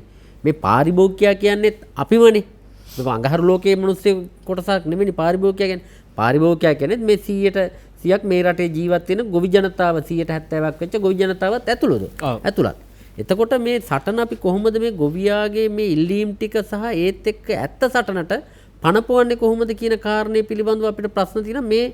මේ එක එක දේශපාලන පක්ෂත් එක්ක නතු වෙච්ච නිවැරදි විදියට ඇත්ත සටන ක්‍රියාත්මක කරන්නේ නැතුව තමන්ගේ හුදු දේශපාලන න්‍යාය පත්‍රයත් එක්ක නතු නොවන වැඩපිළිවෙලක් සකස් වෙනවා. ඒ නිසා තමයි අපි මේ ගොවි කියන්නේ ඉල්ලීම් 10 ගොවි ව්‍යාපාරේ නමින් ජාතික ගොවි ජනක මුතුව සියලුම කියන්නේ වී ගොවියා ඇතුළු සියලු ගොවි ගොවියාම තමයි එළවලු වගා කරන්නේ. දැන් හැම ලංකාව පුරාම එළවලු ගොවියෝ කියලා විශේෂත්වයක් නැහැනේ. මොකද වී ගොවි තැන තමයි ප්‍රධාන කොටගෙන වෙන කන්නවල කියන්නේ යල හෝ මහ හෝ කන්නවල වතුර ලැබෙන ප්‍රමාණය අනුව වගා කරන ප්‍රමාණයක් වෙනස්නේ. එක්කෝ එළවලු වගා කරනවා, ධන ධාන්‍ය වගා කරනවා. ඒක නිසා භවභෝග වගා කරනවා. හැබැයි මේ සටන ඇත්තටම ගෙනියන්න වෙන්නේ මේ ආණ්ඩු මගින් විවිධ ආණ්ඩු මගින් ගොවියා සහ මේ රටේ ගොවිතැනට වෙච්ච අසාධාරණේ හරියට අපි ඇගීමකට ලක් කරන්න ඕනේ. හරියට මේක නිවැරදි විදියට වටහා ගන්නේ නැතුව සමස්තය වටහා ගන්නේ නැතුව කෑලි අරගෙන මේ සටනට අවතීර්ණ වෙන්න බෑ. ඒ නිසා මේ සමස්තයම එකට ගොනු කරගෙන සටනක් ගොවියා වෙනුවෙන් මේ රටේ කෘෂිකර්මාන්තය වෙනුවෙන් මේ රටේ පාරිභෝගිකයා රැක ගැනීම වෙනුවෙන් මේ රටේ කුඩා කියන්නේ සහල් නිෂ්පාදකයෝ වේවා වෙනත් වෙළෙඳුන් වේවා සියලුම දෙනාම ඒකාබද්ධ කරගෙන තමයි මේ සටනට අවතීර්ණ වෙන්නේ. විශේෂයෙන්ම වී ගොවියා ආරක්ෂා කරන ගමම සහල් නිෂ්පාදනය කරන කුඩා හා මධ්‍යම පරිමාණ මෝල් හිමියාද අපි මේ සටනට අවතීර්ණ කරගන්න ඕනේ. ඊට අමතරව මේ රටේ ජීවත් වෙන වෘත්තිකයන්, වෘත්තීය සංවිධාන, ජාතික සංවිධාන මේ සියලු දෙනා එක්කම අපි පොදු මේ රටේ කෘෂිකර්මාන්තය නගා සිටවන රටේ ජීවනාලිය වෙච්ච ගොවියා මේ ජයග්‍රහණයන් ගෙන යන්න නම් මේ සාමූහික සටනක් අපිට ක්‍රියාත්මක කරන්න වෙනවා. ඒක තමයි බිමේ ඇත්ත සටන. කෘෂිකර්ම මාදිලිය මේක හරි ප්‍රබල සාධකයක්. දැන් මේ වෙනකොට අභියෝගයට ලක් වෙලා තියෙනවා මේ රසායනික කියන්නේ මේ බත්පත වහවලින් නාවල හදන්නේ. මේක අතට ගන්නකොට මේකේ තියෙන විස ටික දන්නවා නම් කිසිම බුද්ධිමතෙක් මේකට අතවත් තියන්නේ නැහැ. ඒ තරමටම මේ ඔය කියන යුද්ධයෙන් කෘෂිකර්ම යුද්ධයෙන් තමන් අතර පත්වෙන බත්පත දිහා විද්‍යාත්මක හැකින් බලන්න පෙළඹෙලා නැහැ. දැන් මේක අභියෝගයක් හෙට දවසේ. අද ලෝකේ තේ කෝප්පේ බත්පත බුලත් ටිට මේ ඔක්කොම විස වෙලා තියෙන්නේ. මේ දුප්පත් ගොවියා වෙනුවෙන් තියෙන ආහාර කියලා මේ කියන්නේ. මේක සම්බන්ධව ඔබලා අභියෝගයක් හෙට බාරගන්නේ නැද්ද? මේ වැඩි මිලක් දීලා ගන්න කියන්නේ මොකක්ද ආපහු? කොහොමද මේකේ ගුණාත්මක පාර්ශවය දියුණු කරන්නේ? ඔය එක පැත්තකින් අපි දකින්නේ මේක ආකල්ප වෙනසක් අපේ ගොවියා තුල සමස්ත රටේම ඇති වෙන්න ඕනේ. දැන් උදාහරණයක් විදිහට බලන්න 1960 දශකයේ අගභාගයේදී කොහොමද අපිට මේ රසායනික තෙල් පොහොර වලට සංවේදී මිනිසුන් භාවිතා කරේ? දැන් හදලා ඉවරයි. දැන් අල්ලගෙන ඉන්න කොට ගොවියාගේ හිත මිතුරා කියලා බහුජාතික කම්පැනි එක නමක් තමයි දුන්නේ. උදේ නිින්දට නැහැරෙන කොටයි රෑ නිින්දට යනකොට. දැන් මේක ඔබතුමාලා අභියෝගයක් හැටියට පිළිගෙන එක වෙනස් කරන්න සූදානම්. වෙනස් කරන්න සූදානම්. පරිසරයේ අනතුරක. පරිසරයේ අනතුරේ වතුර අනතුරේ හැමදේම. ඔව්. ඒ නිසා අවසානයේ අපි මේ ජීවිත සියතින් ගෙලසිඳ ගන්නා පරිසරයක් අපි නිර්මාණය කරගෙන ඉන්නේ. දැන් ගොවියා අද වෙනකොට වකුගඩු රෝග වලින් බෝන වෙන වසංගත ලෙඩ රෝග වලින් වැඩිවරම පීඩාවටපත් වෙන්නේ ගොවියන්. පීඩාවටපත් වෙලා තියෙන බෙහෙත් බොන්නේ හැමතැනම ගොවි. එතකොට මුලින්ම මේ ගොවියා අපි ගොඩනගා ගන්න ඕනේ මේ උග්‍ර රසායනික තෙල් පොහොර වලින් මිදීමේ අපිටම අනන්‍ය වෙච්ච මාර්ගයක් අපි හදාගන්න. දැන් ඔය හඳුනා නොගත් වකුගඩු රෝගයයි කියන කට්ටිය ඔබ හඳුනාගෙන ඉන්නද මේ වෙලාවේ? ඒ කියන්නේ ඒ කියන කට්ටිය. දැන් මේකට ඉතාල වටිනවා. දැන් මේ සමහර ගොවිතැන වෙනුවෙන් මිත්‍යාවන් වගා කරමින් ඉන්නවා ප්‍රසිද්ධ බණ්ඩාර මහත්මයා. ඒකට එකක් තමයි ගොවිතැන් ක්‍රමවේදය, ගොවිතැන ඔබතුමාගේ වගේ මිල, ඊට පස්සේ ගොවියා ස්ථානගත කිරීම. ප්‍රසිද්ධ බණ්ඩාර මහත්මයා මේකේ ප්‍රධානම අභියෝගය. දැන් මේ වයසක කට්ටිය බොහොම අමාරුවෙන් කෙඳිරි ගහමින් ලෙඩ රෝග පෙති අහුරක් ගිලිමින් කෙඳිරි ගහමින් උදැල්ල අරන් යන්නේ දැන් කුඹුරට. ඒතර මේ පරම්පරාව මෙතන ඉවර වුණාම මේක හරි දුක හිතෙන කතාවක්. කවුද මේ කුඹුරට බහින්නේ? මොකක්ද ඒකට තියෙන ජාතික වැඩපිළිවෙල? කවුද එතනට අධ්‍යාපනයට ගිහිල්ලා තියෙනවද? පාසල් ළමයි ලක්ෂ 46ක් ඉගෙන ගන්නවා. ඒ ළමයින්ගේ සාහිත්‍යයට ගිහිල්ලා තියෙනවද මේ ගොවිතැනේ තියෙන වටිනාකම? මොකක්ද ඔබතුමාලගේ සම්බන්ධව තියෙන යෝජනා? මේක හරි දුක හිතෙන කතාවක්. ඔබතුමා හරි වැදගත්ම කාරණයක් මතු කරේ ගනුදෙමතුමා. දැන් ජපානය වගේ රටක් ගන්න. සහල් වලට සහල් ආනයනය වළක්වන්න ගහලා තියෙන බද්ද 800ක්. ජපානයේ මා දන්න සමාගමක ප්‍රධාන විධායක නිලධාරියා ඔහුගේ නිවස අතල තියෙන කුඩා ලියදි කීපයක වී වගා කරනවා. ඔහු ඒක හරි ආඩම්බරයෙන් කන්නේ. ඔහුගේ වත්තේ වවාගත්ත වී වලින් සහල් හදලා කන එක උට හරි ආඩම්බර සතුටට කාරණයක්. ඉතින් අපි මේ රටේ රජවරු අපි දන්නවා සුද්ධෝදන රජුරෝ අපි කුඩා කාලේ ඉඳලම මේ බුද්ධ චරිතය ඉගෙන ගන්න කාලෙම දන්නවා වප් මගුල රජුගේ පරම වගකීමක් ලෙස රජු ඒකට ප්‍රධානම වගකීමක් මේ දීලා තිබුණා යුතුයකමක් ලෙස ඒක කළා. ඒක රජු මේ කියන්නේ වී වගාවට ඒ තරම් ගෞරවයක් ප්‍රමුඛතාවයක් දීලා තිබුණා. රජු තමයි ඒක ආරම්භ කරන්නේ. රජු වප් මගුලෙන් තමයි සීසෑම ආරම්භ කරන්නේ. අදත් එවැනි උත්සවයක් තියෙනවා. ඔව් අදත් අපි නාමිකව හරි කමන්නේ නාමිකව හරි එහෙම තියෙන කොහොඳයිගේ වටිනාකම දෙන්න. ඒතර මා විශ්වාස කරනවා මේක උතුම් කාර්යයක්. මේක සතුටින් ආසාවෙන් කරන ගෞරවයෙන් කරන දෙයක් බවට පත් වෙන්න ඕන. කාර්යාලවල යම් සේවකයන්ට ඒ කාලයට නිවාඩු දෙන්න පුළුවන්. වැටුප් රහිත නිවාඩු ඕන නම් එහෙම නිවාඩු. මා කියන්නේ පාසල් කාල පවා මේ කුඹුරු වල බිම් සකස් කිරීම සහ අස්තනු නෙලීම කියන ඒ කාල රාමුව වලට අනුකූලව දිය යුතුයි කියලා. එතකොට තමයි දරුවෝ ඒ ක්‍රියාවලියන්ට විශේෂම ග්‍රාමීය මට්ටමේ දායක වෙලා ඒක ඇත්තටම ඒක ඇතුලේ ඒ අයගේ ආකල්ප වෙනස් වෙනවා, ජීවන ක්‍රමයක් වෙනස් වෙනවා. සිතන විදිය වෙනස් වෙනවා. එහෙම ප්‍රවේශයක් මේකට ඕන. මේ මෙතුමා කියන ඉල්ලීම් ටික ඔක්කොම දුන්නත් සමහරලාට මේ ප්‍රශ්නේ එහෙමම විසඳෙන්නේ නැති වෙයි. ඒ කියන්නේ දැන් බලන්න දැන් මේ අමතිවරයා කියනවා පිරිවැය මෙච්චරයි. මේ කවුරු හරි අර අපේ එක මහත්තයෙක් කිව්වා වගේ පුටුවක වාඩිලා මේ ගණන් හදන කැල්කියුලේටරේ නිලධාරියෙක් ගහලා තිබු කොලයක් දිහා බලන් කියනවා පිරිවැය මෙච්චරයි එහෙනම් මිල මෙච්චරයි කියලා. අපි එතුමාගෙන් අහනවා මොන පරිභෝගික භාණ්ඩය සම්බන්ධයෙන්ද එහෙම නීතියක් පනවලා තියෙන්නේ? පිරිවැය මෙච්චරයි එහෙනම් මිල මෙහෙම වෙන්න ඕන කියලා. එහෙම වෙලා නැහැ. අනිත් භාණ්ඩ වලට කියනවා ඉල්ලුම සැප වෙන ඕන මිල තීරණය වෙනවා කියලා. හැබැයි මේ සහල් ප්‍රශ්නය ආපුවම කියනවා නෑ රුපියල 7-2ක් හොල්ලන්න ලෑස්ති වෙන්න එපා. රුපියලක් හොල්ලන්න ලෑස්ති වෙන්න එපා. මෙන්න පිරිවැය එහෙනම් දීපන් මේ මිලට කියලා. මේ සහල් සම්බන්ධයෙන් විතරමයි මේ ප්‍රශ්නේ ගේන්නේ. ඔබතුමා කියන්නකෝ වෙන පරිභෝජන භාණ්ඩයක් සම්බන්ධයෙන් මෙහෙම තර්කයක් ගෙනවද කියලා. පිරිවැය මෙච්චරයි එහෙනම් ඒතර පිරිවැය මෙච්චරයි මේක මෙච්චර වෙනවා. ගොවියා මක බෑ වුණත් ගොවිතැන අතහැරියත් ගොවියට එකෙන් ජීවත් වෙන්න පුළුවන්ද බැරිද? ඒක ප්‍රශ්නයක් නෑ. ඒක කතා කරන්න එපා. දැන් හොඳම දේ මේ දැනුත් හාල් කන්න 110ට. එහෙනම් සාධාරණව ඒ මිලට හාල් කමු කියලා ගොවියට අර මිදල වැඩි කරන්න කතා කරන්න ඕනනේ. හැබැයි අපි කියන්නේ දැන් මේක කරන්න කියලා. මොකද දැන් මේ මහා මෝල්ලිමිය වී ටික මිලදී අරන් ඉවරයි. එතකොට ඒගොල්ලෝ ගන්නවා මේ වාසිය.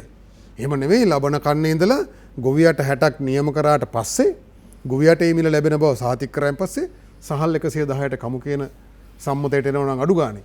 ඒගොල්ලෝ පිරිවැය ගැන කතා කරනවා නම් මේ එක භෝගයක් සම්බන්ධයෙන්, එක ආහාරයක් සම්බන්ධයෙන්, එක පරිභෝජන භාණ්ඩයක් සම්බන්ධයෙන් එහෙම නම් ඉතින් පිරිවැය ගැන කතා කරනවා නම් මිල ගැන හරියට කතා කරලා මිල පනවමු. මෝල් කාර්යයන්ට මිල පනවන්න දෙන්නේ නැතුව. රජයේ මිල පනවමු. එතකොට සාධාරණයි. එතකොට ඒ සාධාරණ ලාභය ඒක ඇතුලේ තිබුණම දැන් මහා මෝල් හිමියට සාධාරණ ලාභය ඕනේ නැහැ. එයාට පවතින්න. ඇයි? එයාට තියෙනවා අඩු මිලට බැංකු ණය හම්බ වෙනවා අසීමිතව. එයාට ලොකු ධාරිතාවක් තියෙනවා. වී වේලන්න පුළුවන් ධාරිතාවක් තියෙනවා. නිසා ගබඩා කරගන්න පුළුවන්. මිල වට්ටලා වී මිල දී ගන්න පුළුවන්. අර ඉකොනොමි ස්කේල් කියන මහා පරිමාණයෙන් කරාම වැඩි ලාභයක් ලැබෙන හින්දා එයාට පවතින්න පුළුවන්. හැබැයි මේ කුඩා මෝල් හිමියා තමයි 80%ක් මේ ව්‍යාපාරයේ ඉන්නේ. එයාට පවතින්න පුළුවන් සාධාරණ මිලක් තියෙන්න ඕන පිරිවැය සහ මේ විකුණුම් මිල අතර.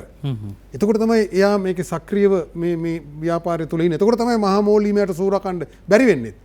දැන් මහා මෝල් හිමියා පෙන්නලා මහල් මෝල් හිමියාට ගහන්න මේක කරන්න ඕන මහල් මෝල් හිමියාගේ බෙල්ල මිරිකන්න ඕන කියලා මේක කරාම වෙන්නේ කුඩා මෝල් හිමියාගේ බෙල්ල මිරිකිලා ගොවියගේත් බෙල්ල මිරිකිලා අවසානයේ මහා මෝල් හිමියාට වාසි සැලසෙන එක මේ වෙන්නේ. මේ කරන්නේ මහා මෝල් හිමියාට වාසි සැලසෙන වැඩක් මේ කරන්නේ. මා මේකදී චෝදනා කරනවා මේ ක්‍රියාවලියේදී මේ කුමන්ත්‍රණයේදී ප්‍රධානම මේ මෙහෙයුම කරන්නේ අර ජනාධිපති කාර්යාලයේ ඉන්න අර මැජික් පොල්ලක් තියෙනවා කියලා සියල්ල දත් කියලා කියන නිලධාරියා. මේ මෙහෙම තනි මිනිහෙකුට මෙහෙම රටක ආර්ථිකයක් වෙනස් කරන්න පුළුවන්ද කියලා කෙනෙකුට අහන්න පුළුවන්. ඔබ දන්නවා කවුද? හැබැයි අපි චෝදනා කරනවා. එහෙම නෙවෙයි නම් ජනාධිපතිතුමාට පුළුවන් ඔය හාදයට කියන්න ඔය වැඩේ නවත්තන්න මට මේක කරන්න දෙන්න. එහෙම කරොත් මෙන්න ඔය කියන පිරිවැය ගැනමනේ කතා කරන්නේ. එහෙනම් හරි අපි කියමු පිරිවැය අනුවම කියන්නකෝ එහෙනම්. පිරිවැය අනුවම ගොවියට සාධාරණ ලාභයක් තියෙන්න ඕන. ගොවියා ජීවත් වෙන විදියට පාරිභෝගිකයට සාධාරණ වෙන්න ඕන. දැනුත් පාරිභෝගිකයා කන්නේ ඒ ගානට නම් එහෙනම් පාරිභෝගිකයා කැමති කරගන්න පුළුවන්. එහෙනම් සාධාරණව මිල ලොකුවට වෙනස් වෙන්නේ නැතුව අපි මේ මට්ටමේ මේක තියාගමු. ඒ සංවාදේ නැහැ. මේක බැරි දෙයක් නෙමෙයි. අපි මෙච්චර කියන්නේ ඒක කරන්න පුළුවන් නිසා. මට මෙතුමා ළඟට විනාඩි කීපයක ගිහලා එන්ට්‍රි දෙන්න. දැන් ඇත්තටම ඒ කතාව ඇතුලේ ඔබ දන්නවා මොකද්ද වෙන්නේ කියලා මේ රට ඇතුලේ. ඒක අපි අමුතින් කියන්න ඕනේ නැහැ. මේ අනුරාධ මහත්මයා දැන් මෙතනදී දැන් මේ ඔබතුමා කියන සංඛ්‍යාලේඛන මේ පොඩි ඉලක්කම් හරබයක් තියෙනවානේ.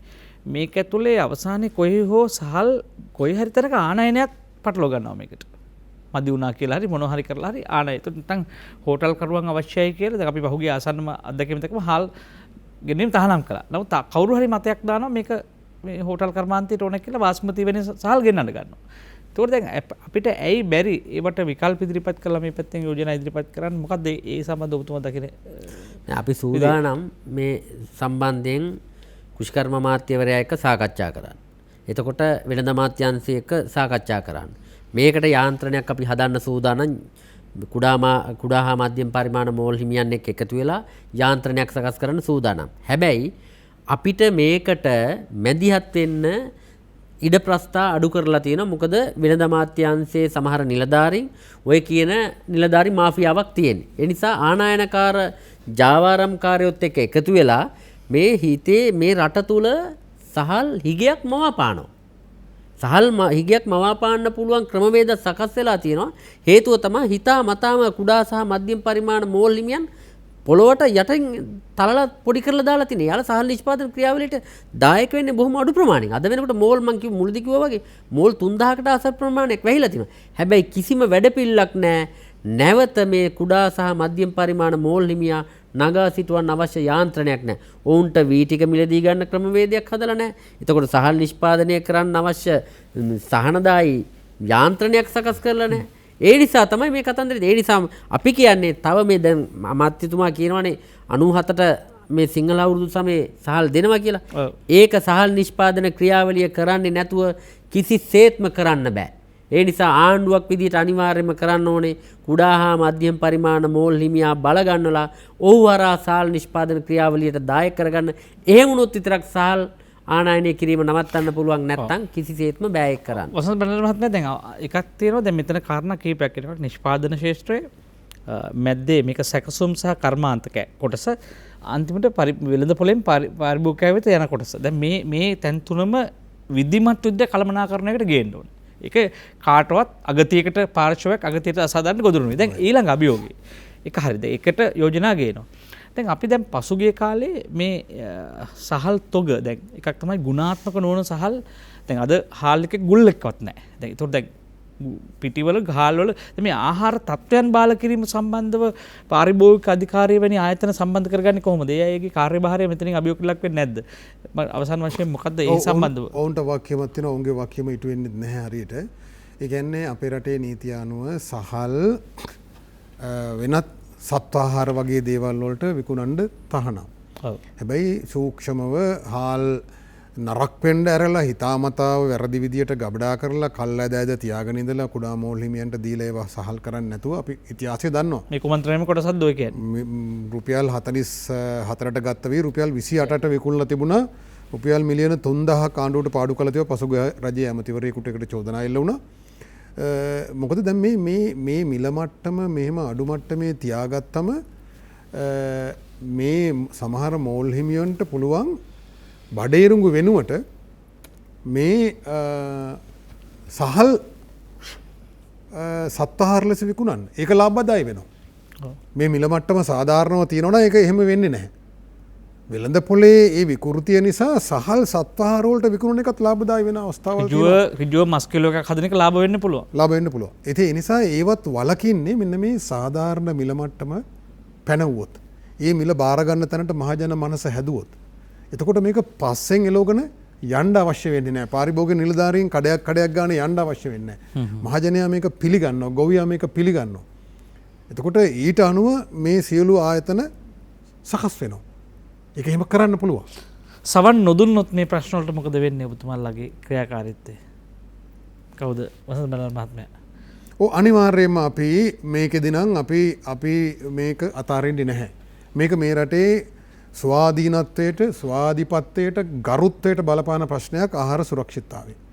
ආහාර සුරක්ෂිතතාවයට ප්‍රබල ලෙස බලපානවා මේ සහල් වෙළඳ පොලේ කරන විකෘතිය ගොවියා අධෛර්යමත් කරලා මේ කරන විනාශය. ඒක වරාය බේර ගන්න සටන වගේම බෙදුම්වාදයෙන් මේ රට ගලව ගන්න සටන වගේම මේ ඉස්ලාම් අන්තවාදීන්ගෙන් මේ රට ගලව ගන්නවා වගේම වැදගත් සටනක්. අපි ඒ නිසා මේ සටනේදී දිගටම අපි මෙතුමන්ලා සමග ඉන්නවා ගොවියා සමග ඉන්නවා. ගොවීන් අවදි කරන්න මේ සම්බන්ධයෙන් මහන්සි වෙනවා. ගොවීන් ගොඩාට අන්දන බොරු ගොවි නායකයන්ට විරුද්ධවත් අපි කතා කරනවා. පාරට බහින්න ඕන නම් පාරට බහිනවා. ඕනෑම කැපකිරීමක් ඒ වෙනුවෙන් අපි කරන්න සූදානම්. මේ සටන ඒ තරම් වැදගත්. මේක මේ අනුකම්පාවෙන් ගොවියට අනුකම්පාවෙන් හරි මේ වෘත්තීය සමිති සටනක් වගේ කරන එකක් නෙමෙයි. මේක ජාතික අවශ්‍යතාවයක්. ජාතික වැදගත්කමක් තියෙන දෙයක්. ඒ නිසා අපි අනාගතයේ මහා සංඝරත්නය දැනුවත් කරලා මහා නාහිමිවරුන් දැනුවත් කරලා මේ ගොන් තකතිරු වැඩේ එක පැත්තකින් කුමන්ත්‍රණයක් අනික් පැත්තෙන් කුමන්ත්‍රණයක් නෙමෙයි නම් ගොන් තකතිරු වැඩක්. ඉතින් මේ ක්‍රියාවලිය තවදුරටත් ඉදිරියට යන්න නොදී මේක වෙනස් කරන්න ඕන. රටේ ආහාර සුරක්ෂිතතාවයත් රැකගන්න අතර ගොවියාගේ ජීවන තත්ත්වයත් ආරක්ෂා කරන සාධාරණ යුක්තිගරුක වෙළඳ පොලක් සකස් කරන්න මැදිහත් වෙනවා. තප්පර කීපයක් තප්පර 30ක් අපිට තියෙනවා මාර්ග දෙකක් තෝරගන්න. එකක් තමයි මේ රටේ ගොවියා රැක ගන්නවා කියන එක. අනිත් පැත්තෙන් තමයි ගොවියා රැක ගන්න නැතුව ගොවියා වලපල්ලට යවන මේ ඔබතුමා කියපු අද මාතෘකාවේදී නව කුමන්ත්‍රණයක් කියලා. පාරවල් දෙකයි එක පාරක තියෙනවා ලස්සනට මල් වවලා පාර දෙපැත්තේ තියෙනවා. ඒක හැබැයි අපායට යන පාර අපි රැවටිලා ඒ ලස්සනට මල් හින්දා යනවා. අනිත් පාර තියෙනවා බොහොම කටුකයි දුෂ්කරයි. ඒක අපි තෝරාගන්නේ නැහැනේ. අපි කියන්නේ මේ රට සමස්ත ගොවි ජනතාවට මේ රටේ ගොවි ජනතාව වෙනුවෙන් අපි පෙනී හිටිනවා. ඒ සඳහා බිමේ අරගලේ ඇත්ත අරගලයට පණ දෙන්න. ඒ වගේම මේ සටන ජයග්‍රහණය දක්වා කැටුව යන්න අපි ජාතික ගොවි ජන කමිටු විදිහට සියලු බලවේග ඒක රාශී කරමින් මේක සටන ජයග්‍රහණය දක්වා කැටුව යනවා කියන එක අපි පොරොන්දු වෙනවා. වී ගොවියාට එරෙහි නව කුමන්ත්‍රණයක් තිබේද? දේශීය ජාතික ආපරේට ප්‍රධාන ලේකම් වෛද්‍ය වසන්ත බණ්ඩාර මහත්මයා සූති සංවාදය පෝෂණය කරා. ජාතික ගොවි ජන එකමුතුවේ සභාපති අනුරාධ තෙන්නකෝන් මහත්මයා සූති අපිට අවශ්‍යයි අපි අසා තිබෙන්නේ අපගේ කාර්යය වන්නේ සිනාසෙන මිනිසුන් අතරට ගොස් සිනාසීම නොව හඬන මිනිසුන් අතරට ගොස් ඔවුන්ව සිනහ ගැස්වීමට පෙළඹවීම තමයි විශිෂ්ට මිනිහෙකුගේ කාර්යය වන්නේ. රංගන ශ්‍රී ලංකා මාධ්‍ය ජාලය අපි හැමදාම හිටගන්නේ හඬන මිනිසුන් අතරට ගිහිල්ලා ඔවුන්ගේ ජීවිතයට සිනහව එකතු කරන්න මහන්සි වෙන එකට. අපි සූදානම් වත් එක්ක මේ සටන හිටගන්න. අපි කැමති බුද්ධ භෝගය ආරක්ෂා කරන්න. අපි කැමති අනාගත උපන් පරපුරේ ආහාර සංස්කෘතිය දිවි දෙවනි කොට රකින්න. එනිසා ඔබටත් ඒ වගකීම පවරමින් දවසේ සමුගන්නවා. ඔබට යහපත් අනාගතයක් ප්‍රාර්ථනා කරන සුබ රාත්‍රියක් පරිස්සමින් ඉන්න. අපි ගිහලා එන්නම්.